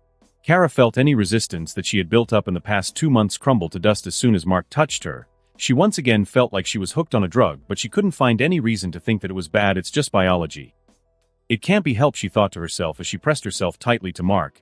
He wasn't as strong as she was, but he was strong enough that she felt pleasure every time he squeezed her butt. Any boyfriend she'd had in the past didn't even come close to making her feel this way. They were too weak, so any touch felt like being brushed by the wind. Mark couldn't take it anymore. Consequences be damned. He pushed her away, and his heart beat a little quicker when he saw the cute frown she had on her face. Come with me, Mark said as he grasped her hand and took off into the air. In less than 10 seconds they landed in the backyard of his house.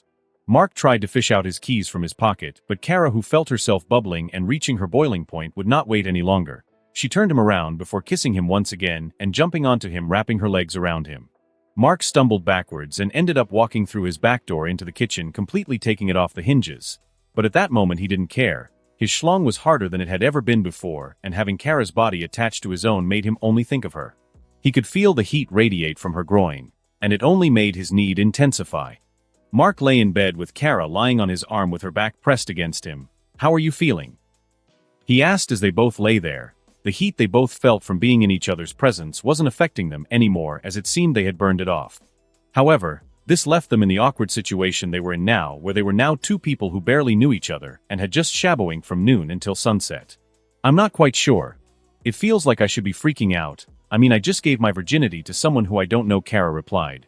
Well, I guess that makes two of us, Mark said, causing Kara to turn around. She placed a hand on his chest, holding herself up on him. Really? Are you a virgin? Aren't you from Gotham? Kara asked. So?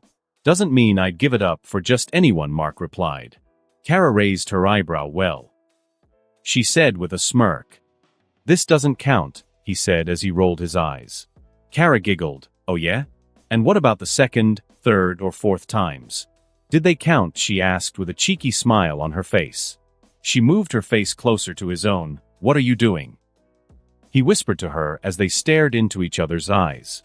She slowly straddled his hips while maintaining eye contact. Ever since I've come to this planet, I felt homesick. I miss it so much. But even though I don't know you, I feel so content in your arms. I think there is more to this than just biological impulses, she continues. It's just like animals being in heat. Now that we've worked it off, I think we'll be fine, Mark states. Kiss me. And if you don't feel anything, then I'll agree with your view, she asks, and Mark thinks for a minute before nodding.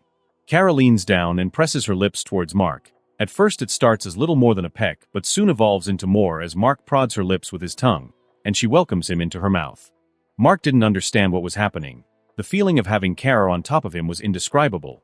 But the thing that confused him the most, as it wasn't sexual at all, just the feeling of having her in his arms, made an involuntary smile creep up on his face. Kara moved her lips back and stared at his face. Do you want to stay over tonight? Mark asks her, which makes her smile broadly. I'd love to. Oh my God. Oh my god. I'm such a bad friend, Kara said to herself as she looked down at her phone. She'd just gotten a text from Barbara asking if she was okay as she hadn't returned her calls. She had in less than a day managed to shaboink with, and then sort of start dating the guy she liked. What do I say? What did they do on Friends? Did something like this happen in Friends? Maybe I should watch it again. Kara rapidly thought as she passed around Mark's bathroom. She wore one of his t-shirts that she reached below her, but she thought she looked quite good in it and hoped Mark would agree once he woke up.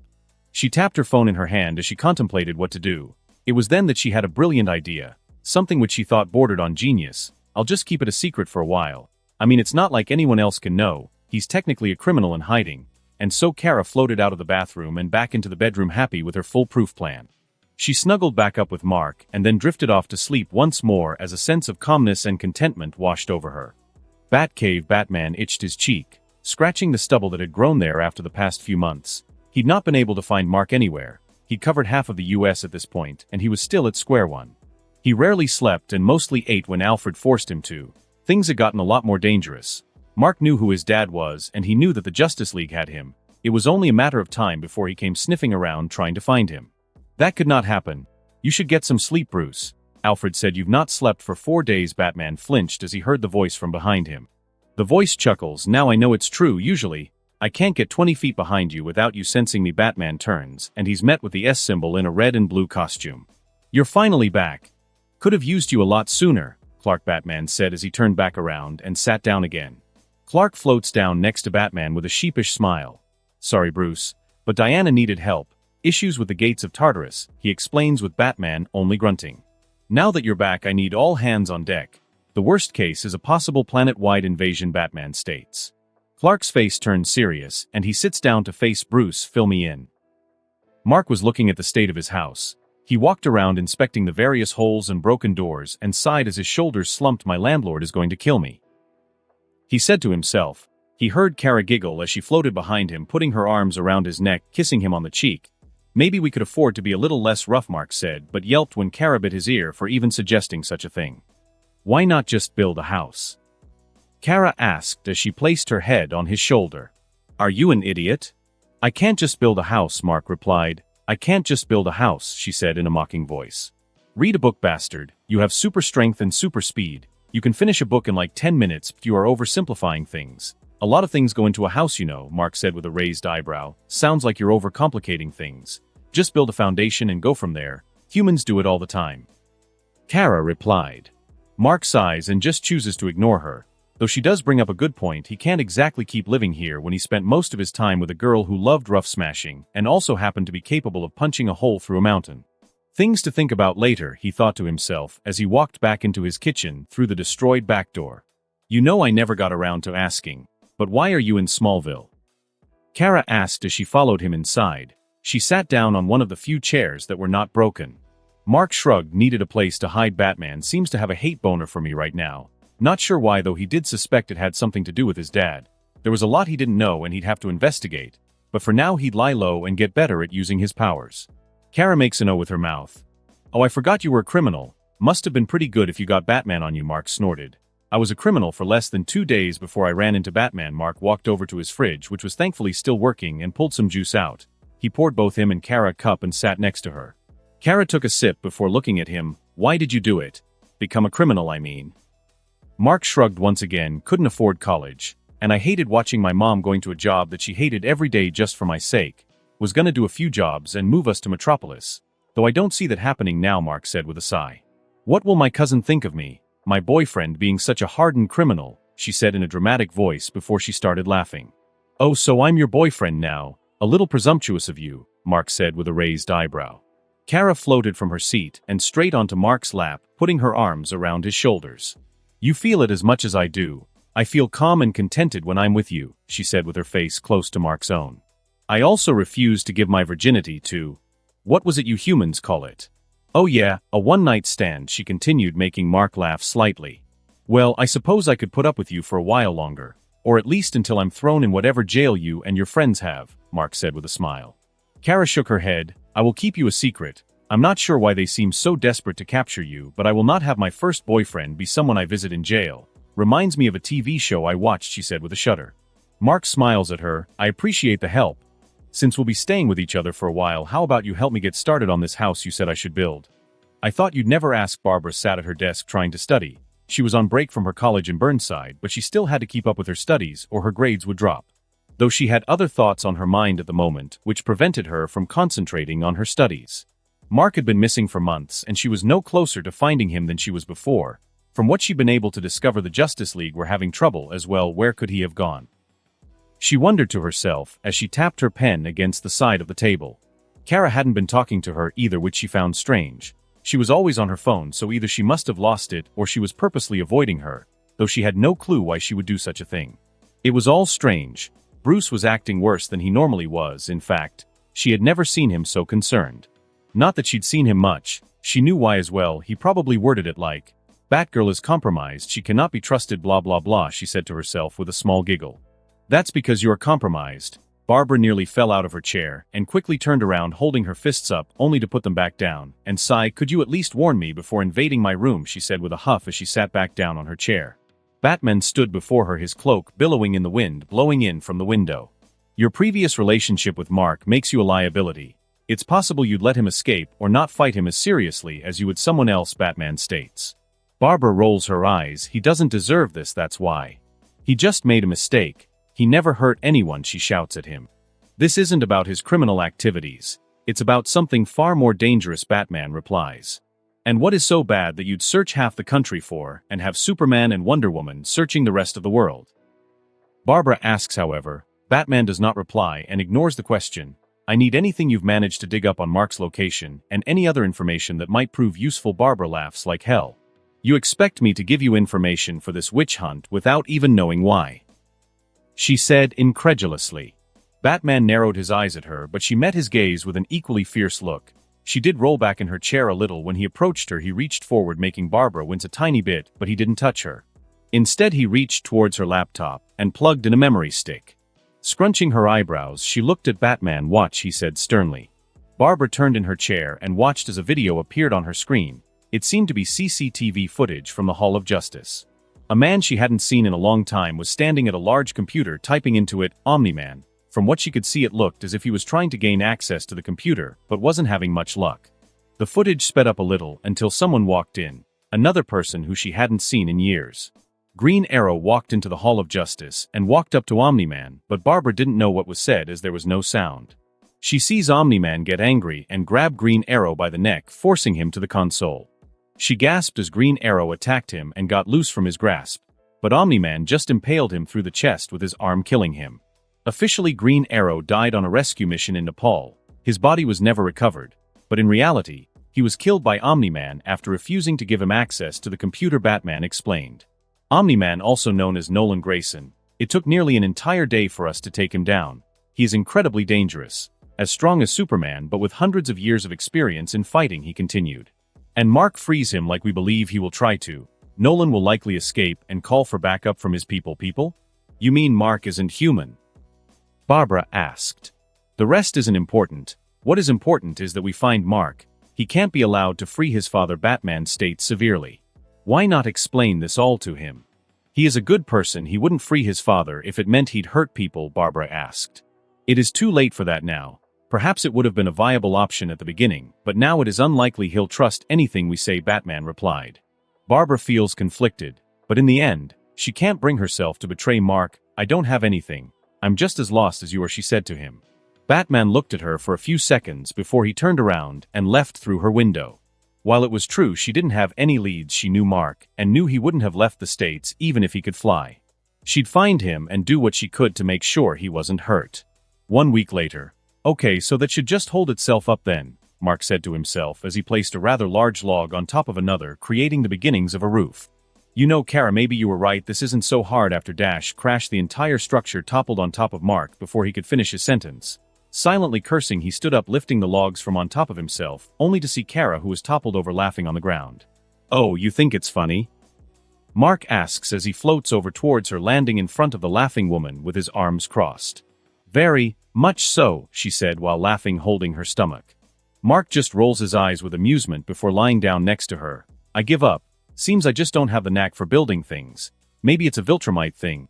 "How would you know? You didn't even know you weren't human until I told you, Kara said as she moved closer to him and cuddled up on his chest. Mark put his arm around her. Maybe I should just live in the forest. Could get myself a tent and bathe in the river. Eat nuts and berries. Kara snorts. As amusing as that would be, I would prefer my boyfriend not be a homeless man. Technically I did have a home until I met you, Mark replied. Kara straddled his hips and put her hands by either side of his head. So was it not worth the trouble? She said in a sultry voice. I suppose I can live with it, Mark said with a smirk on his face.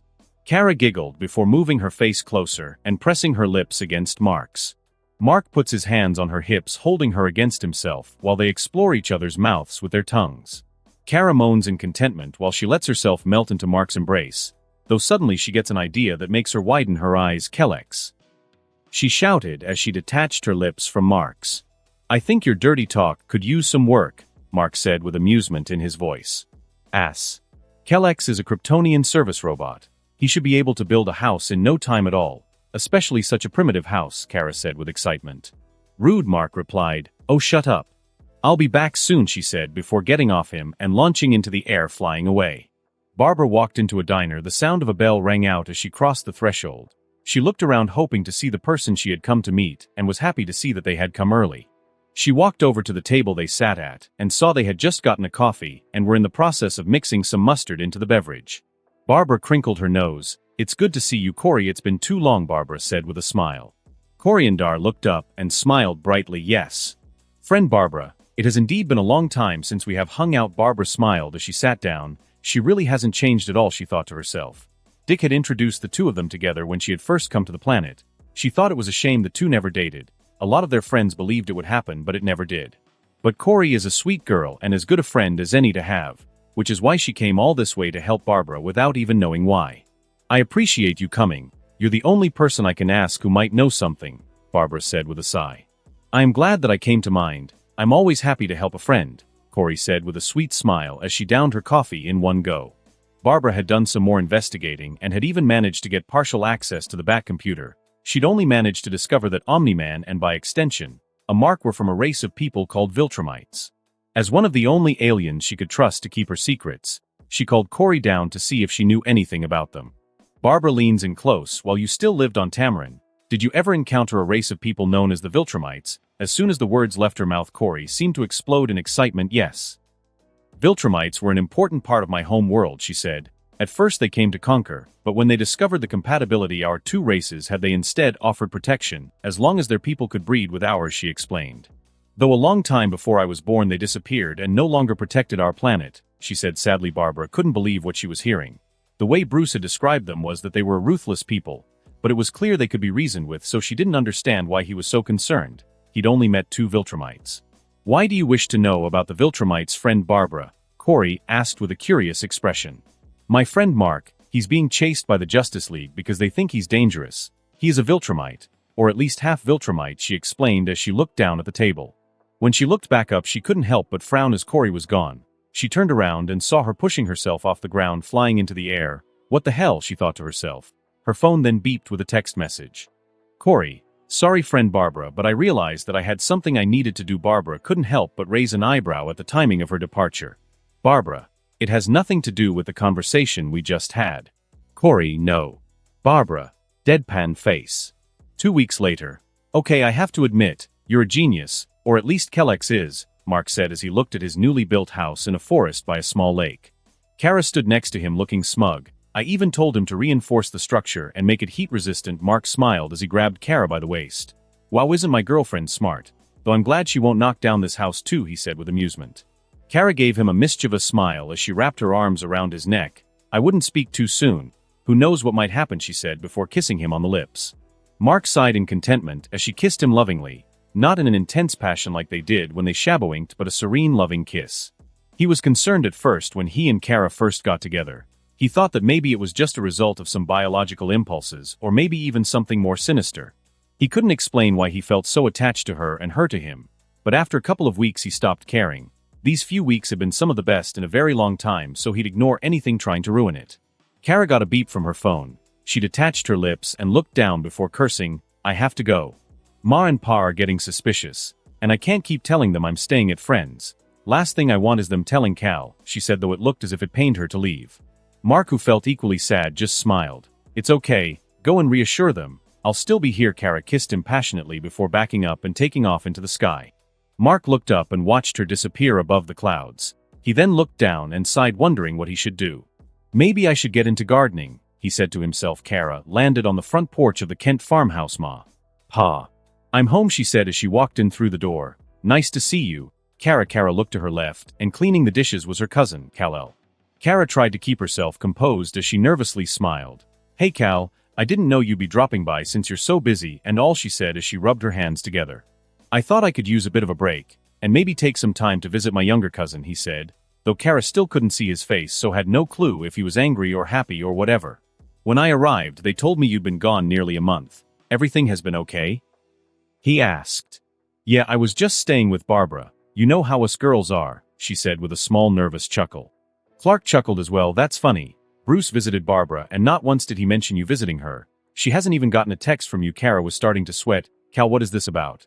You can't just come in here and ask me questions about my personal life, she said indignantly. Clark finally turned around and smiled. You're right.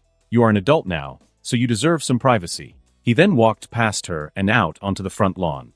I'll see you later, Kara, he said before flying away. Kara took a breath for what felt like the first time since she walked in through the door. I hope he didn't find me too suspicious, she thought to herself as she walked up to her room. However, before she opened the door to her room, she found herself speeding to the bathroom and throwing up in the toilet. Something that completely took her by surprise, as she'd never been sick before. What in row is happening, she thought to herself. 1 week after Kara left, Mark stood proudly over his new garden area he had created. He had built a fence to keep it contained and to stop any animals from stealing any food he grew. He had planted all the seeds he acquired from town, and now he just had to cultivate and wait. He stood with a smile on his face until he was faced with a realization. Crap, what do I do now? He asked himself. He'd been pretty bored with Kara gone, and so he distracted himself with gardening. He wasn't a patient person. Most people who grew up in cities weren't. They were always on the move, always doing something. So this new slow life wasn't very suitable for him. I could start planning on how to free my dad. Yeah right, I don't even know where he's being kept. And Kara already told me she had no clue who Omni-Man was, he thought to himself with a sigh as he sat down in front of his plants. Maybe there's something I can do so they can grow faster, he thought as he looked at the plants with boredom.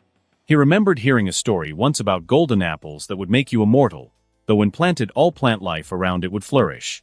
It's probably a myth, but if Wonder Woman and the Amazons are real, doesn't that make Greek mythology real? He thought to himself as he lay down on the grass. Mark can't help but start to laugh. I need to make some friends.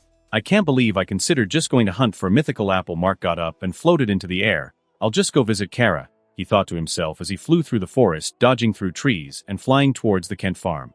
However, as he got to the edge, he managed to see a rather muscular man in red and blue floating down onto the porch of the house.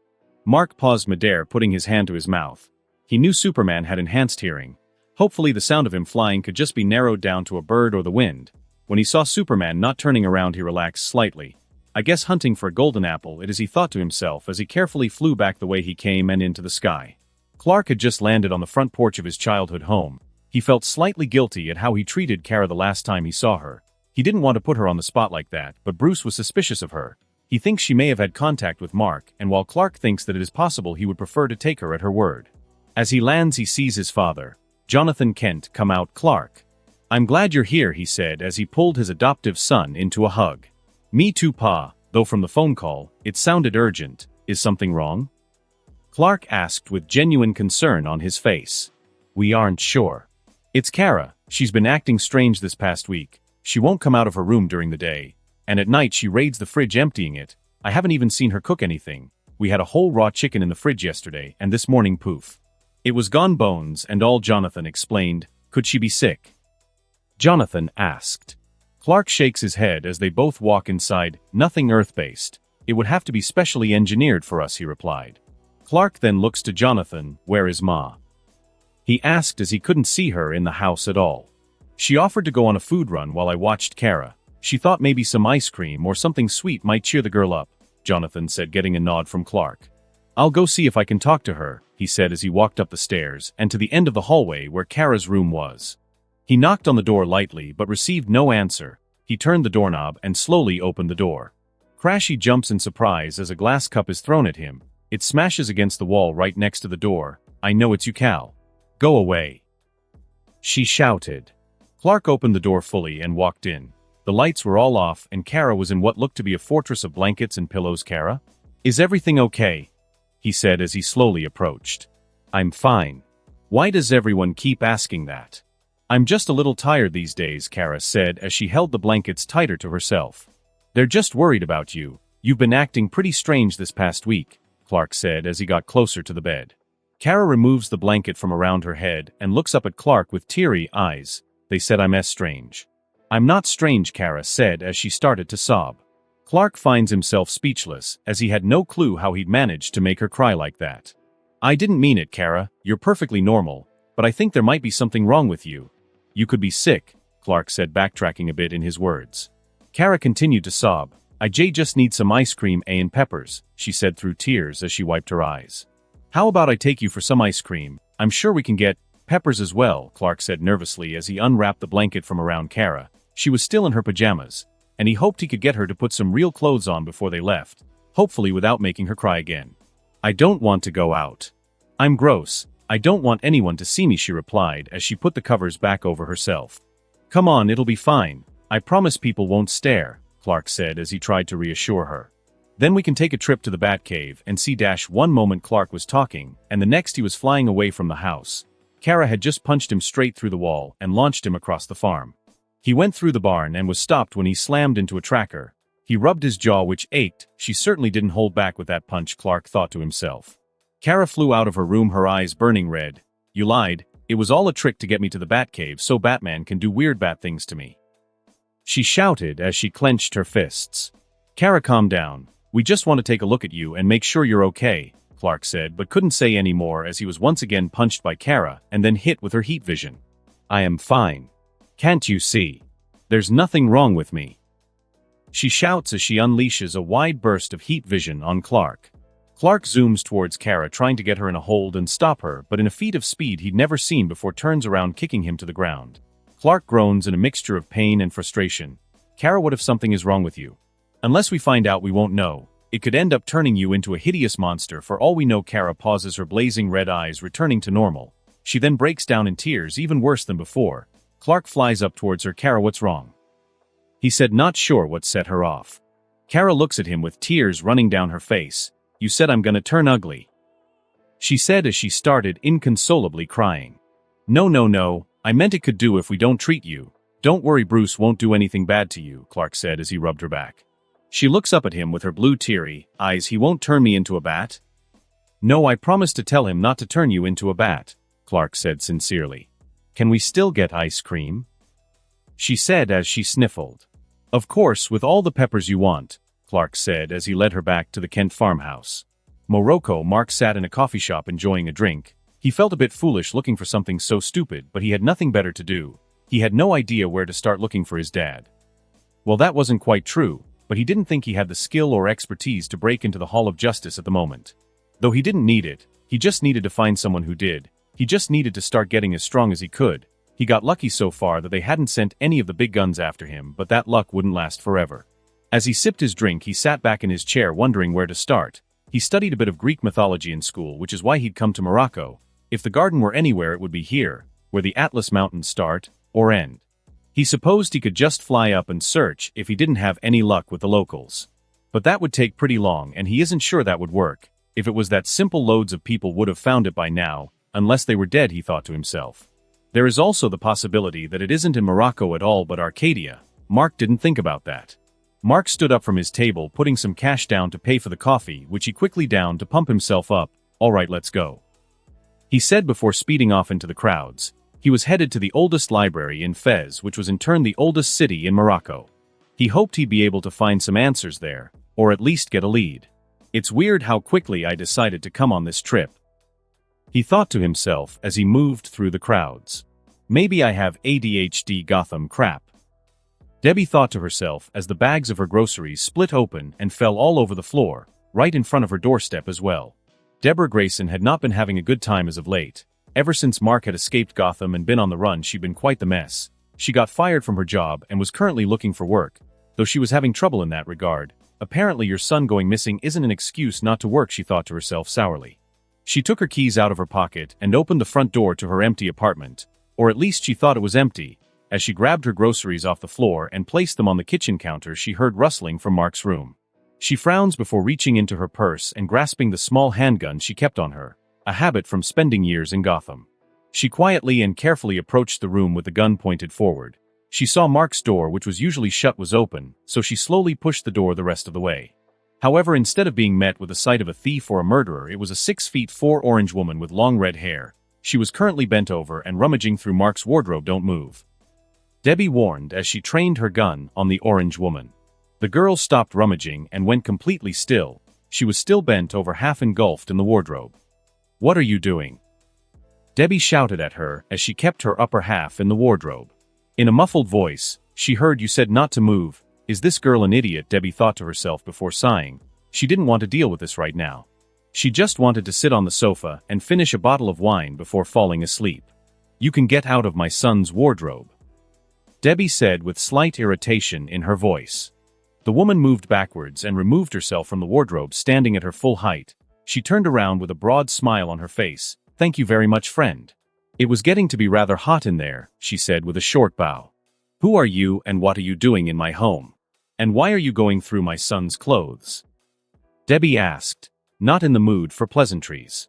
"My apologies, I did not mean to frighten you. I am Starfire and I have been having difficulty tracking down your son, so I bang ow."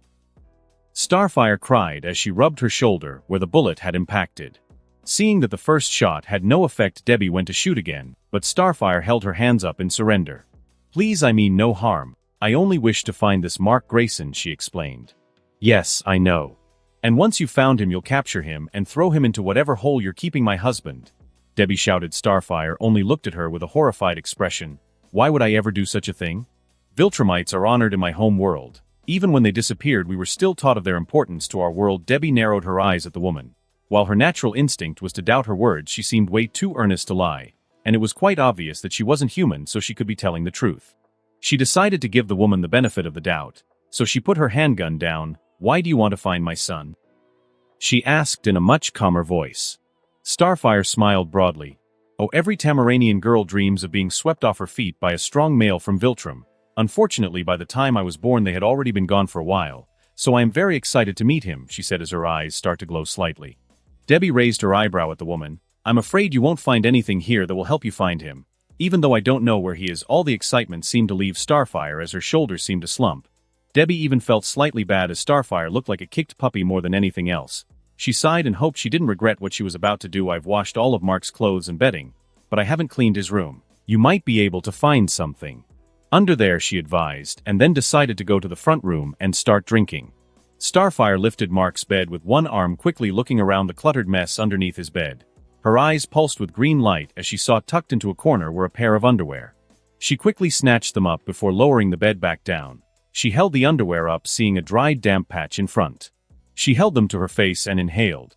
Her entire body shuddered as she was assaulted by the powerful, pungent smell that seemed to capture all her senses. She couldn't help but open her mouth and let her tongue slide out and taste. It felt like her tongue had been electrified as it sent shivers throughout her body, ending in her coochie, which had started to throb. She had to force herself to stop inhaling the scent, but it was difficult. The scent of Mark's jizz mixed with his sweat was like an aphrodisiac to her. But she had gotten what she came for, and so she went to the door of Mark's room and leaned her head out. "Thank you, Mrs. Grayson." Before going to the window of Mark's room and opening it, she flew outside and went to the top of the building before inhaling once again. Her eyes brightened as she managed to catch the scent she was looking for so close as well. She thought to herself happily as she flew off in that direction. "Fez," Mark groaned as he placed what felt like his 1000th book on the table. It was filled with absolutely nothing, or at least nothing relevant to what he wanted to find. He had started by asking the locals about anything related to the Garden of Hesperides, but they either had no clue what he was talking about or laughed at him, the latter usually being the more educated people. So he took to the books, hoping to find anything on this pointless quest of his. But unsurprisingly, he found nothing. They barely had any Greek mythology at all, and any geographical books were equally useless. He looked to a window and saw that the sun was still shining outside. He thought about going home but dismissed the idea. He had felt that he was too attached to Kara as of late and that some space might do them both some good, though it did hurt a bit to be away from her, which is something he couldn't explain. It was like he felt a deep need to be around her all the time. "I heard you're the male who has been asking around for the Garden of Hesperides." Mark turned his head and was met with a tall woman with blonde hair. She wore a strange white outfit and was quite muscular. At her back were two other women with dark hair and similar outfits. "I am. Though I'm beginning to see how much of an idiot I was for attempting to find it," he replied to the woman. He couldn't help but wonder why she had started talking to him, especially when she looked at him with such disgust, though she hid it well. "We can guide you to its location, for a simple price. Are you agreeable?" the woman asked. Mark leaned forward in his chair and narrowed his eyes. "What price is that?" She smiled. "You simply must pluck us one of the golden apples from the tree." Mark raised an eyebrow. He planned to do as much anyway. "That's it? There's no other price? No hidden fees?" he asked. She shook her head. "Simply acquire us a golden apple, and we have an accord." Mark couldn't help but think he was being messed with. His Gotham instincts were tingling right now, and it didn't help that these women dressed like they were related to Wonder Woman. However, he hadn't made any headway by himself, and this was the only way forward. Of course, he could give up and return home, but the thought of spending weeks watching his plants grow sounded worse than walking into a trap. "Very well, we have a deal," he said before getting up. "Good, you may call me Arisia. Now follow me. We must arrive before sunset or the entrance will close," she said, turning around on her heels and leaving, not even waiting for him to follow. "What's her problem?" "Well, at least my day is sort of improving. I wonder how Kara is doing." "Get away. Get away." Kara shouted as she flew back into the Batcave wall, digging herself into a small alcove. She went in far enough that the only thing Clark and Batman could see was the red hue of her eyes. Clark sighed as his shoulders slumped. While he didn't exactly like the kryptonite scalpel that Bruce had, it was the easiest way to cut through Kara's skin and test her blood. "Is there any way we can do this without the kryptonite?" Batman shakes his head. "Not with the equipment I have here. But it doesn't matter. She's not sick," he said as he turned to the computer and started typing. Clark frowned and walked over to him. "What do you mean not sick? Look at her, she's entirely out of control. She's barely anything like the Kara I know." "I didn't say there was nothing wrong with her, I just said that she wasn't sick," Batman stated. Clark sighed as he pinched the bridge of his nose. "Bruce, I'm not in the mood for riddles. Tell me what's wrong with Kara." Batman turns around and looks at him. "She's pregnant." As soon as the words left his mouth, silence reigned throughout the cave. And Clark found himself speechless, unable to say a word. "Her body is flooded with hormones that Kryptonians had all but bred out. She's out of control because she is running entirely on her instincts. I suspected as much when you told me what happened to the farmhouse. But when I exposed her to kryptonite, it all but confirmed my theory. She fled away from the dangerous material and placed herself in a defensive position," he continued. Clark wasn't the only one who had heard his words. Kara, who had taken up position in her small alcove, heard what he said and palmed her stomach. She didn't know whether to laugh or cry. In hindsight, she should have known this would happen. The fortress had told her of the potency of Viltrumite DNA. But in the moment she couldn't help herself, though the many times after that probably didn't help either. Most of all, however, she was terrified of how Mark would react. They barely knew each other, and now she was pregnant with his child. She had to get out and tell him, but Clark would follow her. She didn't want to lead him back to their house. Still, she had to try. Kara went to leave her small alcove, however. She jumped back when she saw the red hair and broad smile of Corey. She squeaked and moved back, hitting the wall of the alcove in surprise. Corey frowned and climbed inside. She started sniffing Kara. She started from her feet and went up her body to her neck and even licked her. "Corey, what are you doing?" she said as the larger woman climbed on top of her. Corey moved back, sitting on her heels. "It seems I am correct. You are indeed Kara Zor-El and not Mark Grayson. Did you really need to lick me to discover that?" she shouted as she wiped Corey's saliva off her neck. "I do apologize, friend Kara, but the scent I got from Mark's underwear led me to you," she said with a slight hint of confusion in her voice. But then she claps her hands together and smiles broadly. "Oh, how joyous you must have been blessed by Mark with his seed. Has it taken root yet?" she said as she crawled over to her and began sniffing around her groin and stomach. Yes. Yes. It has. You don't have to do that," she said as she pushed her off. "I'm so happy for you, friend Kara. Perhaps we can do that human tradition." "What was it?"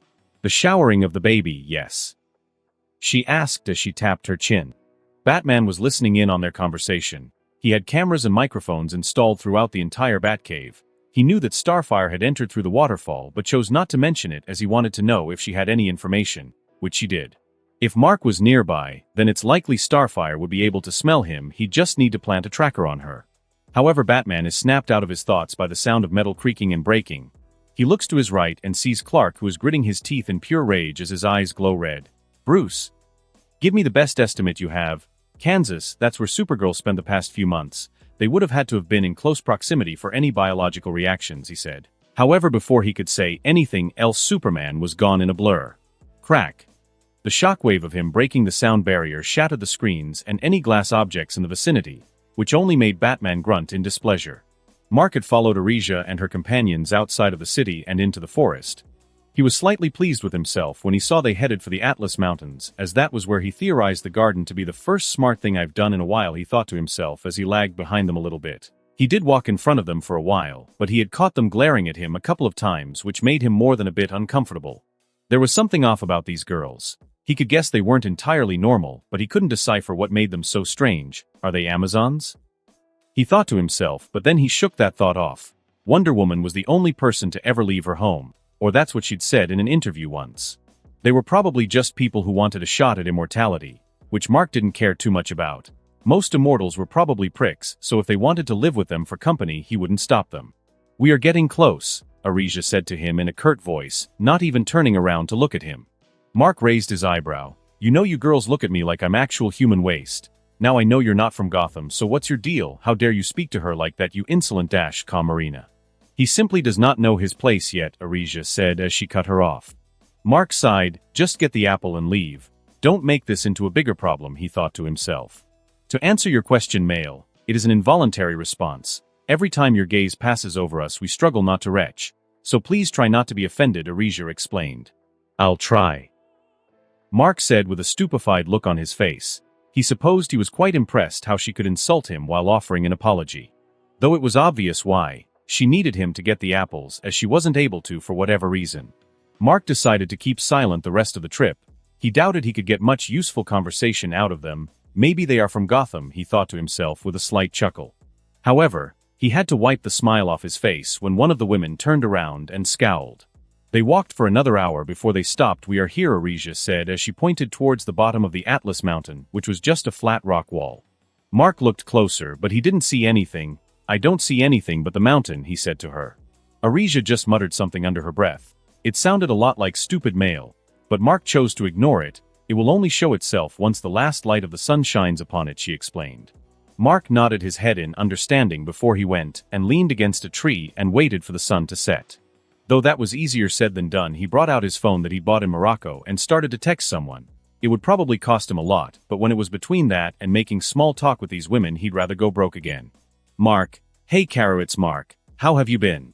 You've been away for a while. Wanted to see how you were." Mark then put his arms down and waited for her to reply.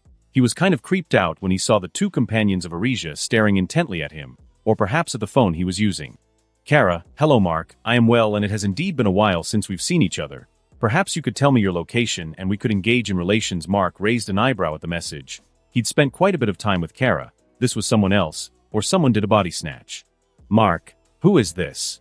You're really bad at impersonating Kara." "Kara, sorry Mark, one of my friends took my phone without me realizing. I'm so glad to hear back from you. I'm sorry I couldn't come and see you, but things have been complicated. We have a lot to talk about." "Mark, sure, I'll let you know when I'm back home and you can come over." "Kara, that may not be such a great idea." "Mark, why not?" "Kara, like I said, it's complicated, but you should avoid Kansas for a while. Superman really wants to find you." Mark gulped. That definitely wasn't good. He couldn't even beat Kara, so if Superman showed up, he was definitely getting pummeled. Mark, crap. Any advice on what to do? Kara, yes, we need to engage in adult relations. Mark, how would that help? Kara, help what? On the other end of the line, Kara and Corey were flying around the Batcave, as Corey had once again managed to take Kara's phone from her. "Corey, give it back." Kara whined as she grabbed onto her, trying to reach for the phone. "Mark, anyway, I'm gonna go, have a job to do. See you later." Kara. Mark then crushed the phone in his hand before tossing it away. Even the women had to admit they were slightly impressed at how far he managed to throw it. The sun was finally beginning to set, and Mark watched as the Rocky Mountain face started to shimmer and then turn into what looked like the entrance to a cave. "I know magic is real, but..." "Whoa," he thought to himself as he followed the woman to the entrance. "Halt, Arisia." He heard from above him as a woman who was flying landed in front of them. To say that Mark recognized the woman would be an understatement. He had no doubt any boy or man past puberty would recognize her. You have got to be freaking kidding me, Mark silently said to himself. Diana, it is good to see you, sister, Arisia said with a smile, though it was clearly forced. Diana, also known as Wonder Woman, frowned at the words of familiarity. I see through your lies, Arisia. Now tell me what you are doing here. Surely you aren't foolish enough to believe yourself capable of getting an apple, Wonder Woman stated. I do not plan to obtain the apple myself, Arisia simply stated. Wonder Woman's frown intensified. It was at this point that she noticed Mark behind them. I see. So you have gotten a poor unfortunate soul to grab the apple for you, poor unfortunate soul? Mark thought to himself, though now that she mentioned it he was pretty sure there was a danger associated with the tree, but for the life of him he had no clue as to what it was. Diana, stay out of our way. You have no business here, Arisia stated venomously. I'm afraid I do. After what you've done, the only place suitable for you is the cells beneath the Themyscira, Wonder Woman replied with narrowed eyes. Male, enter the cave and retrieve the apples, Arisia said as she looked back to Mark. Mark sighed. Sure thing, boss. Don't want to deal with this shit anyway, he replied to her, though he whispered the last part to himself. He started walking towards the cave entrance, but Wonder Woman got in his way. Arisia is tricking you. Whatever she promised you will never obtain, Wonder Woman said pleadingly. Listen, I'm just trying to get an apple for myself. What she does with her one I don't care, Mark said to her with a sigh before she can reply. However, Mark grabs her arm before swinging her over himself and towards Arisia. That should give them an advantage, he thought to himself as he walked into the cave, the sound of fighting dying out behind him. Corey! Kara shouted out with tears as her eyes blazed red. She had tried messaging Mark again, but the message didn't send, so she'd lost her chance to speak to him some more. I do apologize, friend Kara. I was unable to control myself when he was just on the other end of the phone, Corey said with a deep bow as they both sat on the ground in the Batcave. Kara had chased her around for a while, wreaking havoc and causing Batman, who remained at the Bat computer, a large amount of annoyance. Though he couldn't exactly kick them out. If Starfire left, then Supergirl would most likely follow her to find Mark. While this was initially his plan, he had thought about it a bit deeper and decided against it. He couldn't be sure Starfire and Supergirl wouldn't defend Mark. Superman and most of the League would be unwilling to fight Supergirl in normal circumstances, but now that she was pregnant, it wasn't even a question. So no, the best place for these two girls was as far away from Mark as they could get. While they were separated, Superman and the League could capture Mark and make sure he wasn't a danger to anyone else. While Batman did consider the ethical implications of what he was doing, he had no choice. He'd seen what a fully grown Viltrumite with hundreds of years of battle experience could do, and he didn't want to see 20 more of them invading Earth. Clark was on a warpath now. It wouldn't be long before he'd find Mark. He just hoped that the fight between them didn't cause too much collateral damage. He'd need to get a DNA sample from Mark. The fact he has a metagene should be impossible, from what they learned from Omni-Man. Viltrumite DNA overwrites foreign DNA, making hybrids an impossibility, or so that's what he thought. Starfire. Batman growled out, not taking his eyes off the computer. He'd listened in on the conversation between Starfire and Deborah Grayson, so he hoped she'd have information on Viltrumite's offspring. Corey turned as she heard Batman and flew towards him, landing next to him. Greetings, Mr. Batman. Is there anything I can help with? She said with a wide smile. What do you know about Viltrumites? Batman asked bluntly as he kept his eyes on the computer. Corey couldn't help but frown cutely as she scrunched her eyebrows. You won't be mean to Mark, will you? She asked as she narrowed her eyes at the Dark Knight. No. Okay. What do you wish to know about them? Corey replied. Give me information about the offspring between Tamaranians and Viltrumites, Batman asked. Corey tapped her chin for a moment. Any offspring between our races would only be Viltrumites. If their DNA failed to be overwritten, then the baby would die. So no true hybrids are possible, Batman asked. Corey shook her head, but then she stopped and focused for a moment before her eyes widened. Yes. I believe there was one such case of a true hybrid. He became a Viltrumite capable of absorbing the stellar radiation like Tamaranians, though this was thousands of years ago, so it is not clear whether the story of Thrag was true or not. Batman grunted but was slightly concerned. He knew Viltrumite DNA was pure and aggressive, but to kill its host if it failed to rewrite its code was concerning. Mostly because Kryptonian DNA was just as complex, so when Supergirl gave birth the child would likely not survive. Though it was probably best not to mention that to anyone at the moment. Mark emerged from the darkness of the cave into a place that was entirely out of this world. It was as if the place was perpetually stuck in sunset and autumn. All the leaves were a soft orange that swayed gently in the wind. In the center of the valley he seemed to have entered into was a huge tree. The tree was so large that its roots seemed to protrude out of the ground as they wrapped around the base of the tree. Mark looked to the ground and saw a large marble road that seemed to lead to the tree. On the way towards the tree there was a beautiful marble mansion. This place is beautiful, he thought to himself as he floated above the road and hovered along getting a better look at the place. There were many different trees that bloomed and many different plants. The whole thing looked ethereal. He saw a gold-glowing plant that seemed to radiate a soft light. He saw a tree with what looked like plums that grew upside down. One of the plants he recognized from Greek mythology was the lotus tree. He was tempted to try one of the flowers or fruits that bloomed on it. However, he settled for doing the next best thing. All of this will be great for my garden, he thought to himself with a smirk as he flew to each of the plants collecting samples and putting them in his backpack before continuing down the road. In the distance he could see the large golden apples that hung down from the tree. It made him gape. The fruit was beautiful and he immediately felt the urge to eat one, but he managed to rein himself in. As he passed the house he saw a note that was placed on the outside of the door. Asterisk gods are never happy or never grateful, so to Hades with them. We are going on holiday. A well-deserved holiday that is thousands of years in the making. Don't be stupid and do something like picking the fruit. We won't be there to help any cute boys. Asterisk. The Hesperides. Mark raised an eyebrow at the note before shaking his head and floating back on the road and continuing towards the tree. He couldn't help but think that he was forgetting something. This whole place seemed too peaceful. It made Mark question why Arisia even needed him in the first place. As he got closer to the tree, he became more and more entranced by the beauty of it. The large roots that protruded from the ground were like a forest all of its own and were covered in autumn leaves that fell from the tree. Mark flew higher and approached a branch that bloomed golden apples. A warm heat came from the apples, one that was comforting, and it completely enveloped him. Mark reached out and grabbed the fruit. As his skin made contact with the apple, he inhaled heavily. It was as if every bone in his body screaming at him to eat the apple. Just from the smell alone he could tell it would be the most delicious thing he'd ever tasted. Mark took a deep breath before gritting his teeth and putting the apple in his satchel. He then reached out and grabbed a second one, though as he did he heard and felt the tree start to rustle. He looked around in confusion as to what was causing it and saw nothing, but then he looked down and saw that the roots were starting to move. It was at that moment he had a sudden epiphany that made everything he'd wondered about make sense. I can't believe I forgot about that, he thought to himself as he chuckled humorlessly. He was so focused on the golden apples and finding the Garden of Hesperides that he completely forgot about the 100-headed dragon that guarded it. Rohair crap was the only thing Mark could think of as he saw what he first thought of as a root, but now looked much like a dragon's head launching itself at him. Mark grunted as the dragon's head slammed into him before stopping its momentum and letting Mark fall to the ground. Damn this, he thought to himself as he turned and started to fly back to the cave entrance. But like a lightning strike, one of the heads stretched around, blocking it and encircling him. It made him wonder how big this creature was. Mark looked around in a panic, trying to keep track of the heads that had started to awaken. A head launches forward with its maw open, intent on making Mark its breakfast, but he could also see another two launching from different sides. He shot up, flying higher into the air, and watched as two of the heads collided together. They must have been asleep a while. They aren't properly synchronized yet, he thought to himself with a grin as a plan started forming in his mind. More heads started reaching up, intent on devouring him. So Mark shot down and headed back towards the tree where its main body rested. He dived and spun, doing everything he could to avoid the 100 heads that seemed intent on devouring him.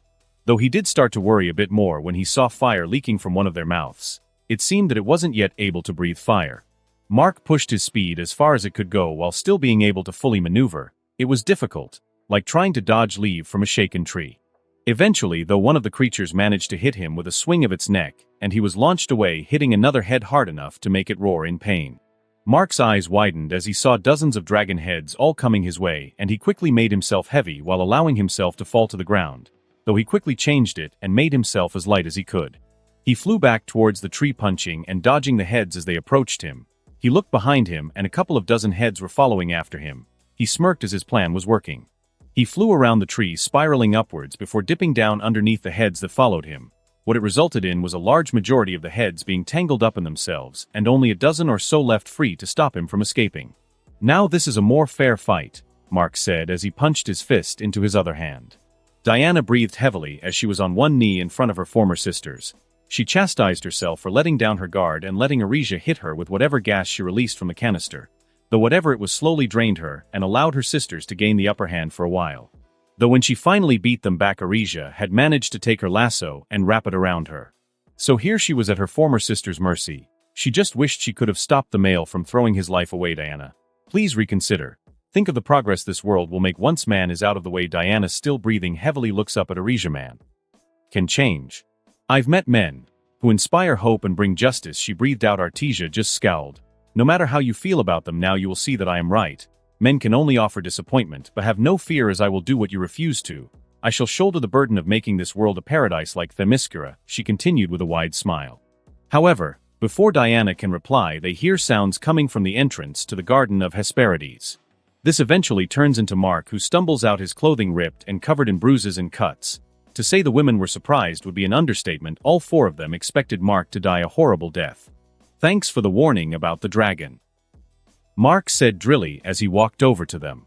Arisia looked at Mark with greed and excitement in her eyes, a far cry from how she looked at him before. "Do you have it?" she practically shouted. Mark sighed, could have asked nicely, but whatever, he thought to himself as he brought the radiant golden apple out of his bag. Diana couldn't believe her eyes. He had managed to do something that even the mighty Hercules struggled with. "You can't give it to her. Gods know how she will use it," Diana said to Mark desperately as she tried to escape from her lasso binding. But the poison that ran through her veins wasn't just of chemical nature, but had magical origins as well, and she was finding herself sweating more and more. "Is she okay?" Mark asked as he looked towards Wonder Woman. She looked like shit, and while he wasn't exactly buddy-buddy with the Justice League, it didn't mean he wanted to see them all die. "She'll just be napping for a long time. Now give me the apple," she commanded. "You can't. It's too powerful," Diana said before she fell from her knees to the ground. "Come, hurry now. Give me the apple," Arisia said as she started to approach Mark. "What are you planning to do with it?" Mark asked. "It is simply an ingredient for something I am creating. Something that will change the world," she said with a wild smile that gave Mark chills throughout his body. There was something off about this situation. While he wasn't a hero, he didn't consider himself a villain either. This apple, if the legends are correct, is a powerful object, and if Wonder Woman was here, then Arisia was almost certainly a villain. He'd lived in Gotham long enough to know that villains didn't care about who they hurt. It was mostly a game to them, or the world was simply theirs to change. "I think I'll hang on to this," Mark said with a smirk as he put it back in his bag. "We had a deal," Arisia growled out as she and the other Amazons tended ready to fight. "Yeah, we did, but no offense, you kind of freak me out," Mark said before he blitzed in front of her, throwing a punch that she barely blocked, though the force of it still launched her back into the forest and through several trees. Mark then targets the Amazon who held Diana in her lasso. He throws a lazy punch at her, which she manages to block but strains under the strength. Mark then increases the weight of his fists before it breaks through her defense and smashes her in the face. He then grabs the lasso before grabbing Diana and zooming off. He just fought a big freaking dragon, so he was in no mood to fight the Amazons. Plus he wanted to be cautious as they had something capable of taking Wonder Woman down. Mark hears the screaming of Arisia as he flies off, putting a good amount of distance between them. He flies for about 20 minutes, going at a moderate pace before he reaches the coast of Morocco. He then laid Wonder Woman down on the sand. She was still pretty unresponsive, so he wasn't sure what to do. Though one idea did come to his mind. As he took one of the apples out of his back, he'd hoped he could eat this one and save the other for his home, but it looked like he won't be able to. He held her head up and tried to get her to move her mouth and take a bite out of the apple, but she was completely out of it. "Guess it's time to live my boyhood dream," he thought to himself sarcastically. He held the apple up to his mouth and bit into it. He almost passed out from the taste and sensations that met his tongue. The need and want to swallow the delicious apple was almost overwhelming, almost as bad as how he had felt with Kara. He pushed through it and put his lips to Wonder Woman's, feeding the apple to her. It seemed to do the trick as her eyes opened widely to Mark's lips on her own. She moaned at the taste of the apple and the lingering taste on Mark's tongue. Though when she realized what was happening, she struggled, making Mark move back. "How dare you!" Diana shouted at Mark, who just rolled his eyes. "You're welcome. I could have just left you passed out, but I fed you the apple," Mark replied. Diana felt her shock once again come to the forefront. The fact that this male was able to avoid the temptation of the golden apple and instead willingly gave it to her. She sat there not speaking while Mark untied her and returned her lasso. Mark then turned around and started to float in the air. "Where are you going?" Diana found herself asking suddenly. "Home, it's been a long day," Mark breathed out as he stretched. He then shot off into the sky, leaving a sonic boom in his wake, and Diana just sitting on the beach left to her thoughts. 1 week later, Mark opened his eyes as he woke up from his slumber. He looked out the window of his forest house and saw that the sun was high in the sky. He'd been sleeping till noon ever since he left Gotham, which was something he'd usually considered a luxury. In Gotham, life was a lot faster paced. Plus, in early morning you'd usually avoid the scum of Gotham, as it seemed they didn't much like early mornings. Mark got out of bed and stretched, though none of his bones popped, nor did he feel any relief when he stretched his muscles. He found that ever since his Viltrumite DNA had awoken, his body was always in peak condition. That didn't stop him from stretching though, probably since old Ted had beaten that into him. Mark put some shorts on and walked towards his window. He pressed a button on the side and it folded in on itself, opening. Kryptonians sure make some wild stuff, he thought to himself as he jumped out of the window and floated down towards his garden. Ever since he'd planted his golden apple in the ground, it's like everything he planted there became a superplant. While his garden was in no way able to match the beauty of the Garden of Hesperides, it held nearly all of the same plants as well as his own. While he knew that he cheated a little bit when it came to the garden, he couldn't help but be proud of it. It all looked beautiful and healthy, and it radiated an ethereal glow. Mark wasn't a person who'd say vegetables or fruit were his favorite, but just looking at them in the garden, he couldn't wait until they properly bloomed. I should go get myself another phone, need to see Kara, he said to himself as he finished watering his plants and heading back into his house. Hopefully I can see her without Big Red and Blue finding out, he thought to himself as he got dressed and put on a rudimentary disguise which involved a pair of glasses and a hat. He quickly left his house before zooming off towards Smallville. He knew it was a bit risky, but he hoped that Superman would neglect to search the small town as it was so close to home. Hiding in plain sight is a real thing, right? He thought to himself as he flew through the forest, not going above the tree line. Kara, dinner is ready. Bring your friend down as well, Martha shouted from the bottom of the stairs before heading back into the kitchen. Okay, Ma. Just a minute, Kara said as she stood in front of her mirror without any clothing on. Behind her, sitting on her bed, was her friend Corey, who had followed her here from the Batcave. Not that Kara minded. It was nice to have a friend with her, especially one that didn't think she had been raped or was currently out of her mind. Though she didn't know how she felt about Corey's obsession with Mark. Perhaps it had something to do with her race, like how it was with her. If that's the case, she can't fault her for it. I think I'm starting to get fat, Kara said as she stood sideways looking at her body in the mirror. Her small pert but stuck out and jiggled every time she moved. And her stomach, which used to be flat and taut with muscle, had gotten slightly larger, forming a small baby bump. Corey stood up out of bed and walked behind her. She dwarfed Kara's 5'5" form with her own 6'4". She reached around Kara and grabbed her melons, which had started to grow. Indeed, these have become much fatter, she said with a giggle. Kara groaned and pushed her away. I'm serious, Corey. What if Mark hates it? She said tearfully as she stroked her belly. Have no worry, friend Kara. I am sure Mark will find you as radiant as I do, Corey said as she hugged her from behind. Childbearing is beautiful. On my home planet, it is a great honor to bear the babe of a Viltrumite, she said as she placed her chin on the top of her head. I hope you're right. It is strange that I miss him so much. Maybe Cal and Batman are right. Is there something affecting my behavior? Kara asked, though it was mostly a question to herself. Corey shook her head. While you may have felt an animalistic need to mate before, it would have become more manageable after the initial coupling. She then turned Kara around. Close your eyes, she asked, and Kara, after hesitating for a moment, complied. Now, without thinking, tell me what you'd want to do most if Mark was here right now, Corey asked. Hold me and tell me that he loves me and is happy that I'm pregnant, she blurted out immediately.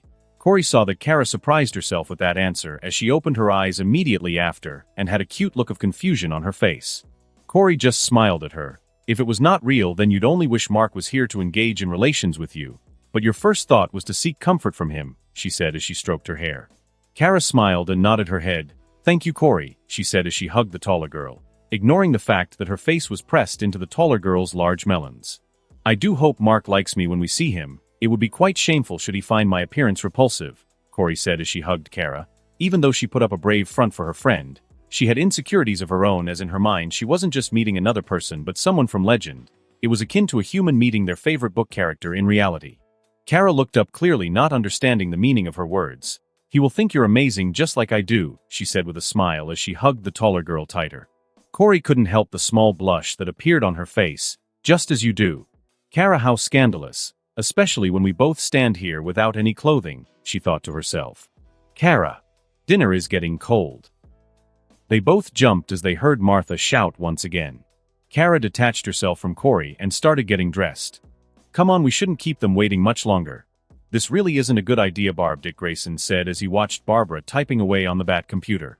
I need to know, Dick. This whole thing is just wrong, Barbara said as she typed away on the computer. She then took a memory stick out of her pocket and connected it to the computer. A screen popped up as it started to decrypt all of Bruce's files. You said this guy was responsible for killing Green Arrow? Then it sounds like he's getting what he deserves, Dick said with a shrug as he sat down on a chair. Barbara turned around and glared at Dick. This isn't right, Dick. Omni-Man should have gotten a trial and be sentenced like all our other villains. There are certain lines we can't cross as heroes, and imprisoning someone for over a decade without trial is one of them. What about the consequences? Didn't Bruce say that he might call for backup? Dick asked. I want to trust Bruce, but what he's doing now isn't right. They are trying to capture Mark and do who knows what with him. He never killed anyone before, and yet they want to lock him up and throw away the key. So at the moment I'm not even sure if Bruce was telling the truth, Barbara said with a sigh. She knew Mark and Bruce well, and they were both good people. But she couldn't help but side with Mark when she knew he was innocent, barring the protection racket, of course, she thought to herself. Access denied. Oh, seems you aren't the greatest hacker in our little family after all, Dick said with a chuckle as he took a candy bar out of his pocket and started eating it. Barbara turned around and glared at him. She then smirked. I met Corey the other. She was wondering why you'd put on so much weight. Dick started coughing and spluttering as he choked on his food, making Barbara laugh. She then turned back to the screen and frowned. The package on the USB should have been enough to slip through the security on the back computer. She was familiar enough with the system to know how it detected and responded to threats. Anything related to Omni-Man or Nolan Grayson is on a separate system that can't be accessed remotely, but where would it be? She asked herself, ignoring Dick's constant chatter in the background. Does she really think I'm fat? Mark had just gotten back from town without incident and had just finished unboxing his new phone. It was a cheap one that he could easily get rid of, which he planned to do frequently, which was why he bought a bunch of them. However, before he could open it and text Kara, he heard something coming from his garden. A hi sounded out from his garden, and he couldn't help but raise an eyebrow as he walked to the back door and opened the door. What he saw was a surprise, to be sure, but not entirely unwelcome. A woman with green skin and red hair rolled around naked in his garden as she rubbed herself against the plants he'd gathered from the Garden of Hesperides. Though less welcomed was the big lumbering green hulk who sat with his back against the tree that had sprouted when he planted the golden apple. He flew down from his porch into the garden, waiting for them to notice him, but it seemed that their minds were elsewhere. Ahem. Mark cleared his throat, but it seemed that it wasn't loud enough to get their attention. Ahem. Ahem. He tried again, however the results were the same and they didn't notice him. Mark had to control himself when he saw the woman rolling onto her front, giving him an eyeful of her butt and coochie lips. Hey! Who the hell are you guys? Mark finally shouted with a little frustration. The woman stopped rolling on the ground and looked up from the ground. What do you want? She asked casually. Mark felt his eyebrow twitch as he stood there with his arms crossed. I want to know why you're both in my garden. He replied. Suddenly Mark felt the air get heavy as he was surrounded by a sweet, intoxicating scent that seemed to come from that woman. She stood up, her curvy body fully on display as she sauntered towards Mark. While he had to admit the scent was nice, it didn't affect him all that much, and so he just stood there with his arms still crossed. When the woman reached him, she smirked before going on her tiptoes and going for a kiss. She was very much surprised when Mark palmed her face and pushed her away. Why are you in my garden? Mark asked again. The woman scrunched her features as a look of confusion overcame her. She pushed Mark's hand away. You should be a drooling mess by now. Who are you? She shouted. She had released enough pheromones to turn a man into a lovesick slave, and yet he just pushed her away. Mark punched the bridge of his nose. Who am I? Who the hell are you? He shouted back. What do you mean, who am I? Everyone knows who I am. She replied with an incredulous expression. What? Is this not the first garden you've invaded? Mark said sarcastically, making the woman growl. I am the greatest botanical biochemist in the world, as well as one of the most feared eco-terrorists. I am a champion of nature who makes both heroes and villains quake in their boots. I am Poison Ivy. She finished with an exaggerated flourish, as she held her hands above her head, flowers growing out of her hair. Mark raised an eyebrow as he tried to think about who this woman was. He was sure the name sounded familiar, but he couldn't put his finger on it. Unknown to him as he was lost in his thoughts, Poison Ivy stood in front of him, still in the same pose. She had thought to drop it when she had got a reaction from him, but since he didn't say anything or even move, she was still in the same pose. This is so embarrassing, she thought to herself as Mark just stared at her, though he wasn't really looking at her and was mostly just trying to figure out who she was. Ah, you're Martian Manhunter's niece, Mark said as he finally figured it out. Ugh. You idiot, I'm a villain, God. Even if you don't live in Gotham, you should still know who I am, Poison Ivy said as she stopped posing and pushed Mark, though he didn't budge when she tried to. I did grow up in Gotham, Mark replied. Then how can you not know me? I fight Batman all the time. She cried out. Mark shrugged. Batman fights a lot of people. I can't be expected to remember all of them, he replied. Anyway, I don't care who you are. What are you doing in my garden? Mark asked, his face setting into a frown. Poison Ivy smirked. This place is filled with such radiant life. I've never seen such a happy place before. I don't know what you've done to this place, but I've never seen anything like it. I'm glad you like it. Now please leave. It's weird having a naked villain rolling around in my garden, Mark said as he gestured for her to leave. No. I won't. This place is perfect for me, and I've already made a bunch of friends, so I refuse to go, she said adamantly as she crossed her arms and sat down. Mark just sighed as he grabbed her by the arm and started floating up. Hey. Wait. Stop that. She said as she tried to get herself loose from his grip, but failed miserably. Hey. Stop being a bastard and let me down. She complained as Mark flew above the tree line. Poison Ivy wrapped her naked body around his waist and started trying to bite him and do everything she could do to make him let go. What did I do to deserve this? He thought to himself as he continued flying with a deadpan expression. She kept bonking him on the head with her feet and fists. It didn't hurt, but it was kind of annoying. He reached his limit when she straddled his arm attempting to squeeze out of his grip and ended up putting his face between her butt cheeks. His grip loosened and she started to fall, making Mark silently curse. He flew down and caught her in a bridal carry before flying back to his garden and setting her down on a flower bed. A few rules if you want to stay here, he said to her, which got her attention. 1. No committing crimes as long as you're here. I don't need you leading heroes back to my house, he stated, and she nodded her head as she sat on her knees. 2. Don't be annoying, he continued. 3. Don't break anything. Is that all understood, he asked, and she nodded her head. Mark sighed. Fine, you can stay, but make sure your big friend doesn't do anything weird either. As he pointed to the tree, Poison Ivy looked behind her. Oh, that's just Swampy. He is harmless as long as you don't harm the green, she said with a smile. Mark still felt uneasy about it, so he flew past Poison Ivy and landed in front of Swamp Thing. Listen. Am I gonna have any problems with you here? He asked politely. Swamp Thing just looked down at Mark and shook his head before patting Mark on the head. Green likes you, he said in a deep rumbling voice that shook the leaves on the trees. Green likes me? Why? Mark asked with no small amount of confusion. Gods take special plants away. Mark brought them back. Green happy again, Swamp Thing said as he once again put a big lumbering hand on Mark, patting him on the head.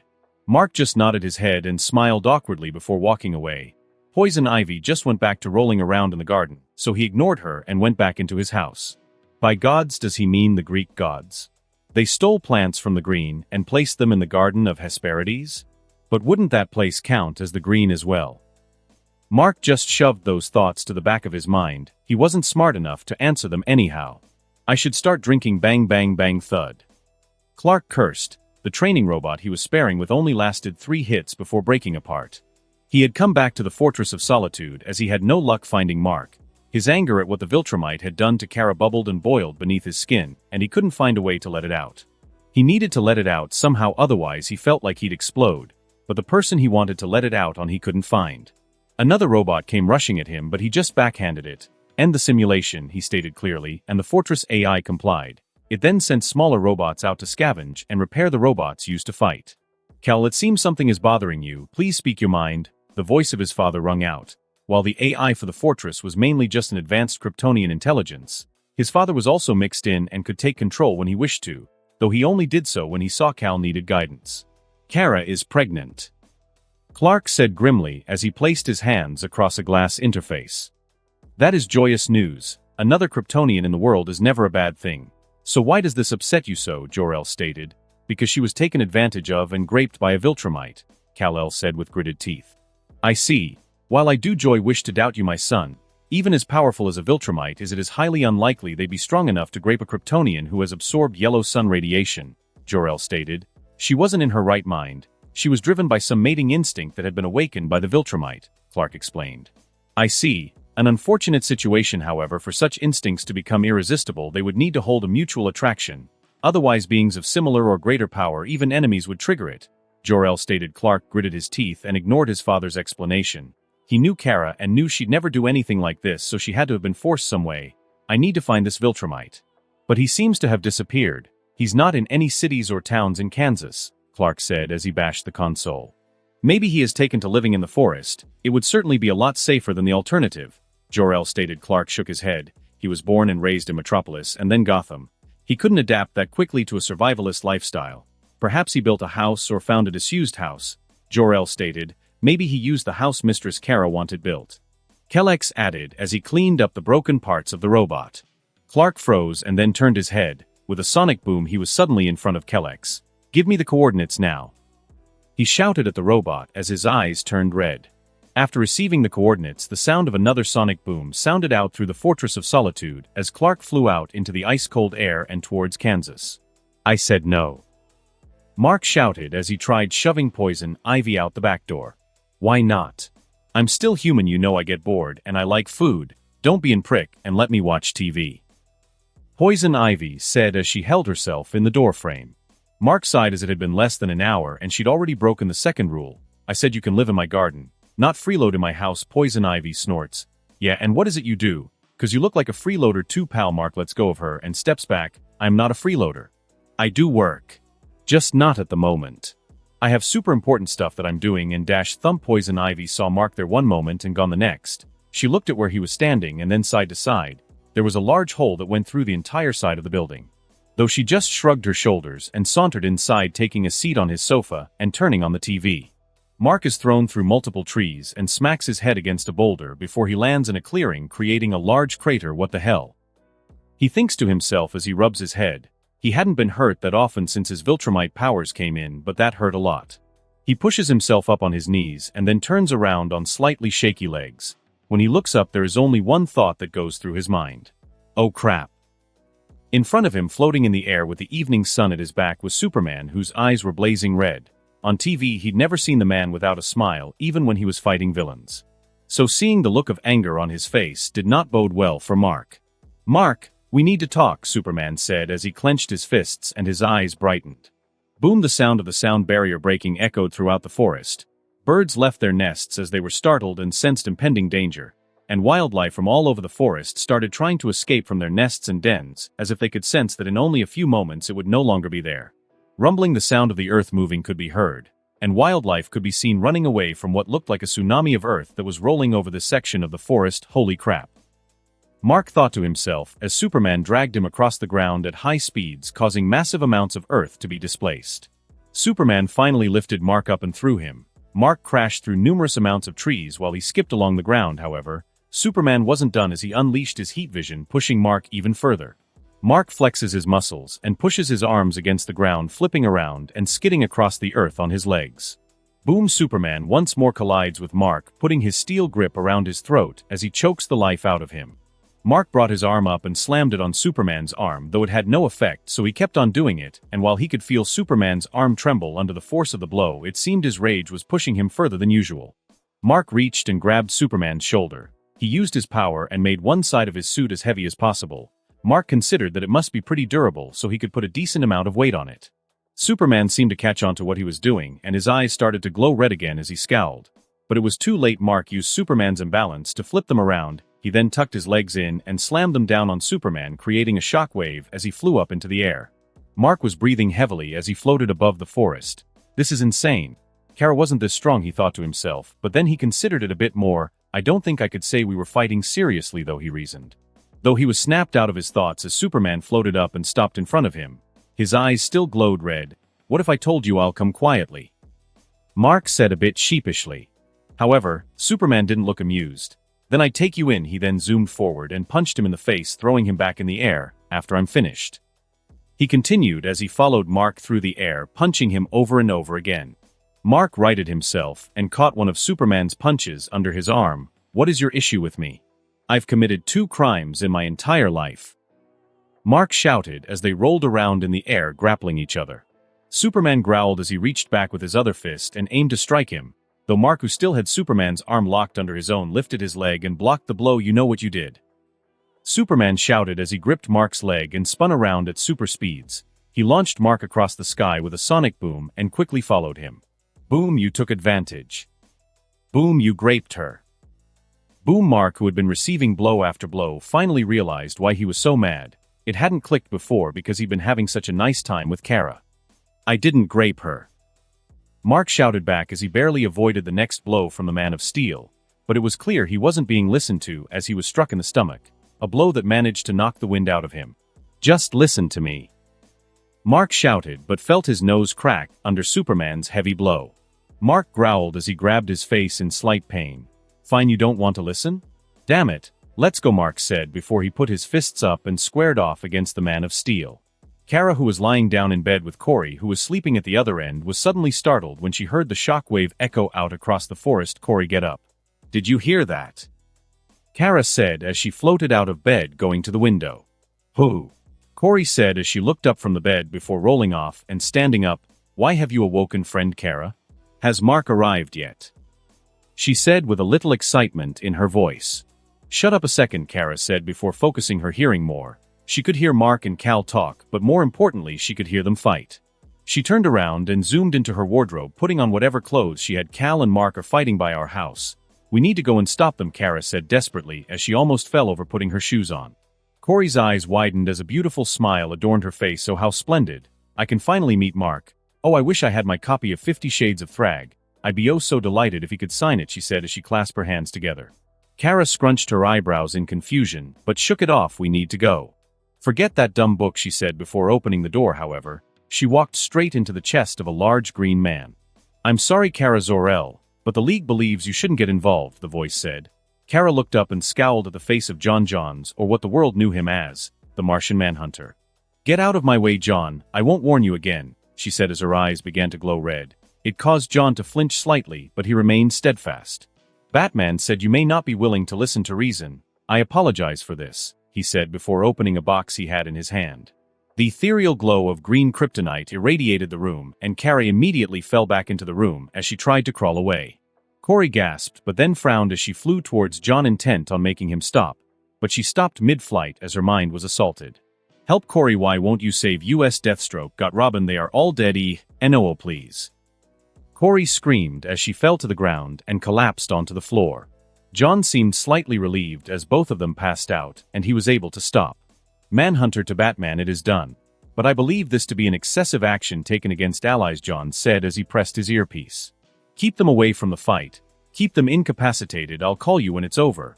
"Batman out," Batman replied before abruptly ending the call. John just sighed before taking his human form and lifting Kara and Corey off of the floor, placing them onto the bed. Boom! Mark punched Superman again as he ducked underneath the man's blow. Superman's hits were hard and they hurt, but Mark could tell that he had no kind of martial expertise like Batman or Ted. If it weren't for the fact that he was faster and stronger than Mark he wouldn't have had any worries about beating him. There were also his other abilities that quickly got annoying to deal with. Mark felt Superman's fist connect with his face, shooting him backwards. Superman quickly shot after him, aiming for another punch. However, Mark managed to turn just in time and grab the arm that was aimed at him. He spun Superman around before increasing the weight on his feet and slamming them down on his stomach. Superman was launched like a cannonball straight to the ground, making a large crater in the forest.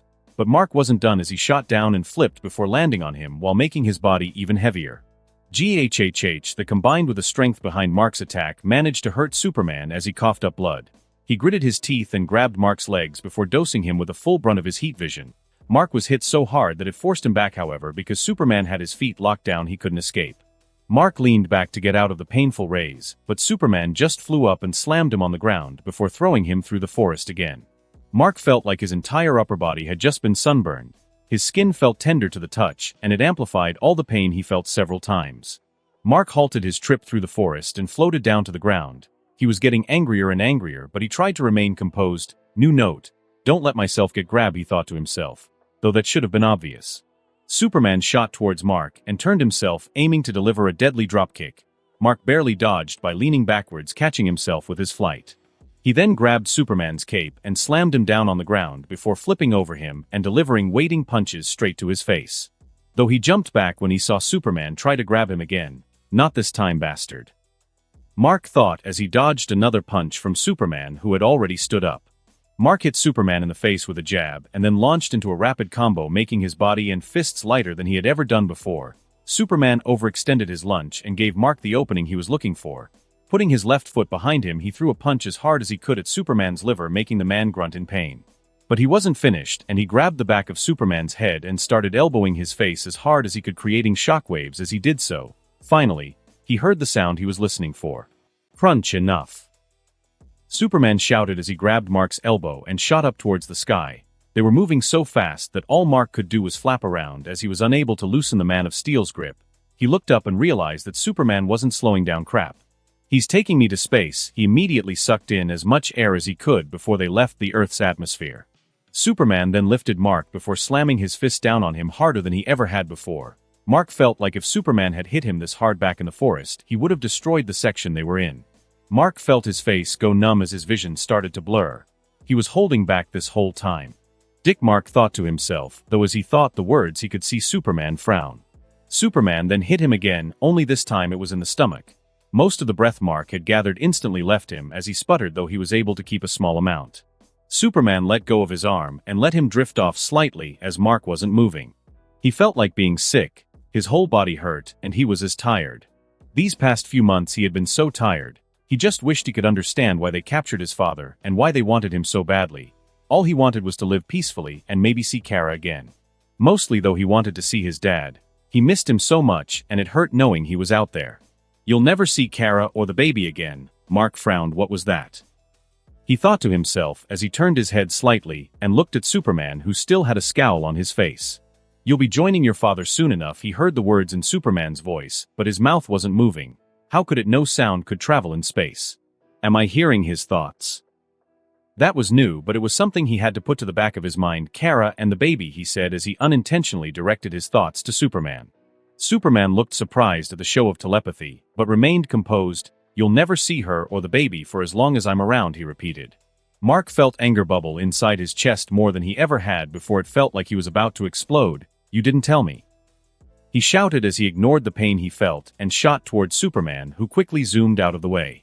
While it wasn't by a lot, Superman was stronger up here than he was back on Earth, as he could absorb the solar rays directly rather than getting what slips through the atmosphere. Superman appeared next to Mark before kicking him in the side, sending him back towards the planet. "Give up. It's over now," Superman said before he zoomed up next to him again. Mark tried to avoid the next blow, but it was too fast for him, and he felt his nose break under his as well as his vision go black for a second, though he managed to shake out of it and stay conscious. He was just grateful that what little air in his lungs didn't escape then.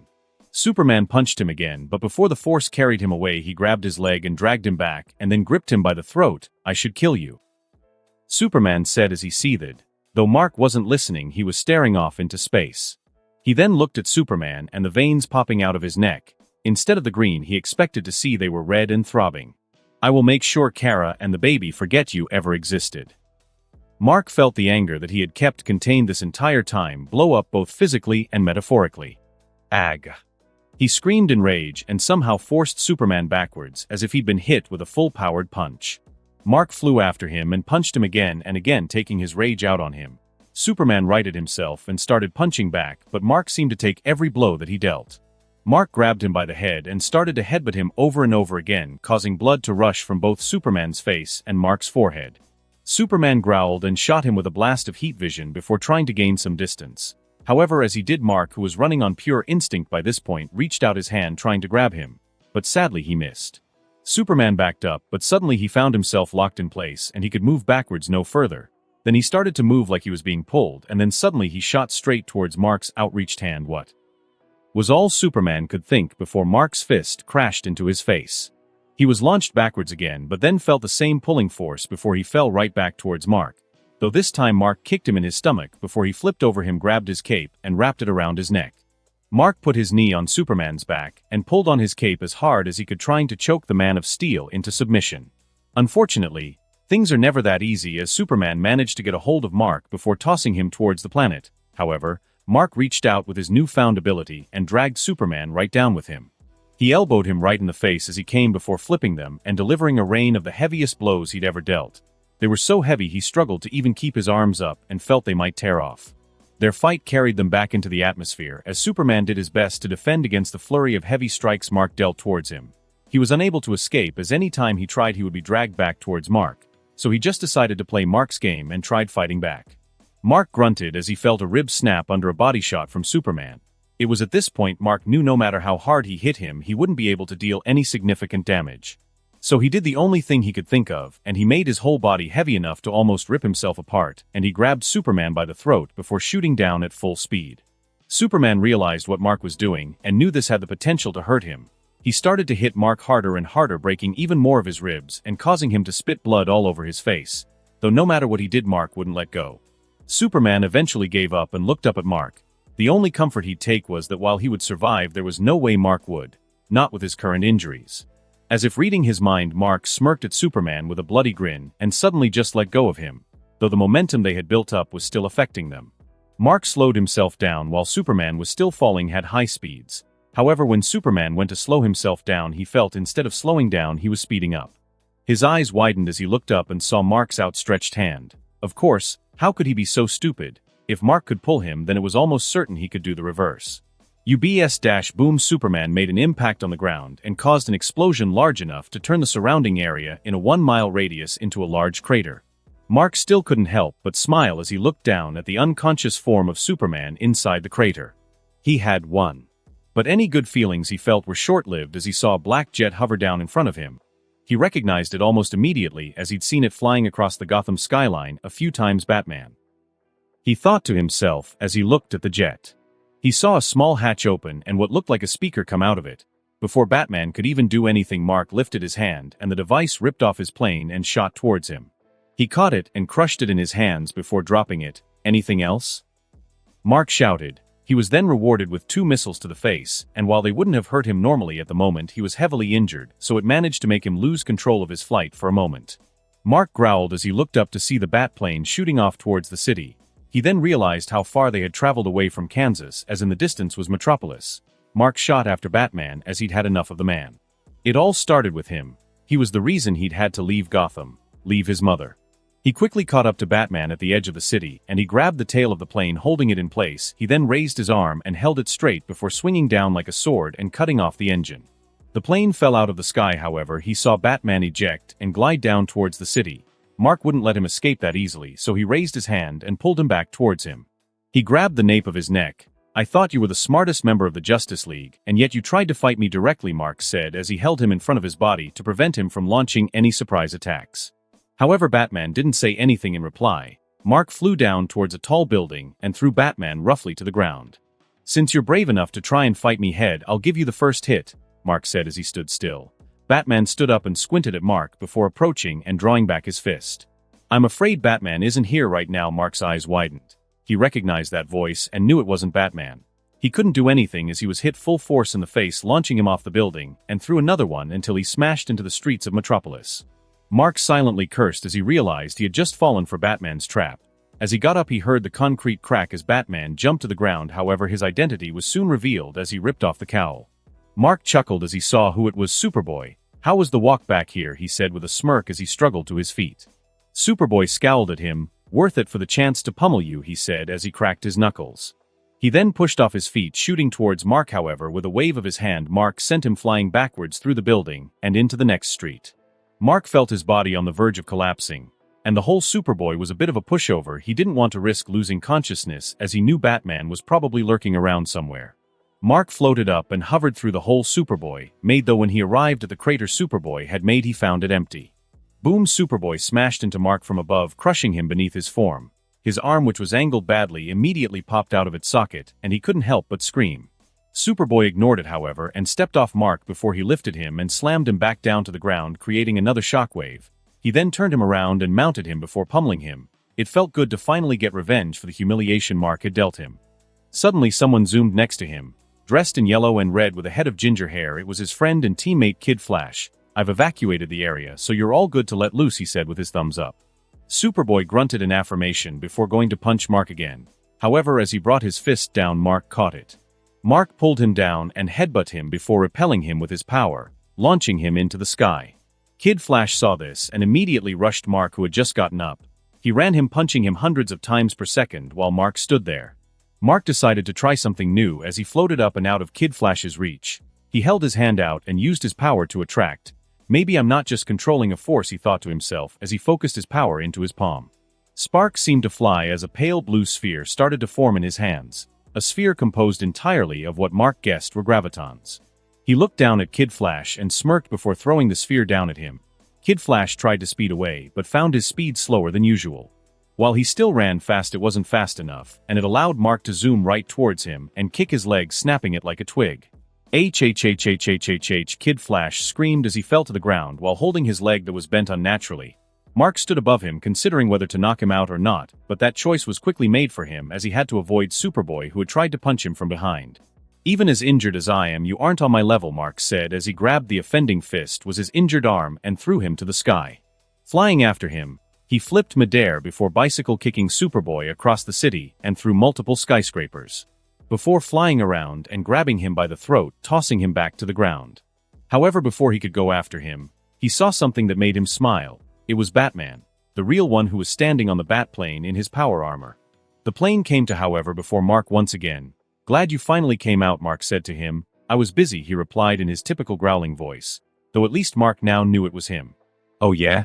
And what were you doing that was so important?" Mark said with a smirk as he got ready to fight. Waking up a friend, squelch, Mark coughed and looked down. Doing out of his stomach was someone's fist. He turned his head around and saw the bloodshot eyes of Superman with a fierce smile on his face. He looks around and makes eye contact with Batman, who to his surprise looks as shocked as he feels weird. He thought to himself as Superman tossed him off his arm, and Mark fell into the water just outside the harbor, sinking to the bottom. "Heh," Mark snickered as he felt the light fade away as he lost consciousness. And that concludes this episode. If you enjoyed it, I'd seriously love it if you guys could leave a like on the video, as it genuinely helps out so much, and it keeps me going, plus it takes only 1 second. That said, have a wonderful day. See you in the next one.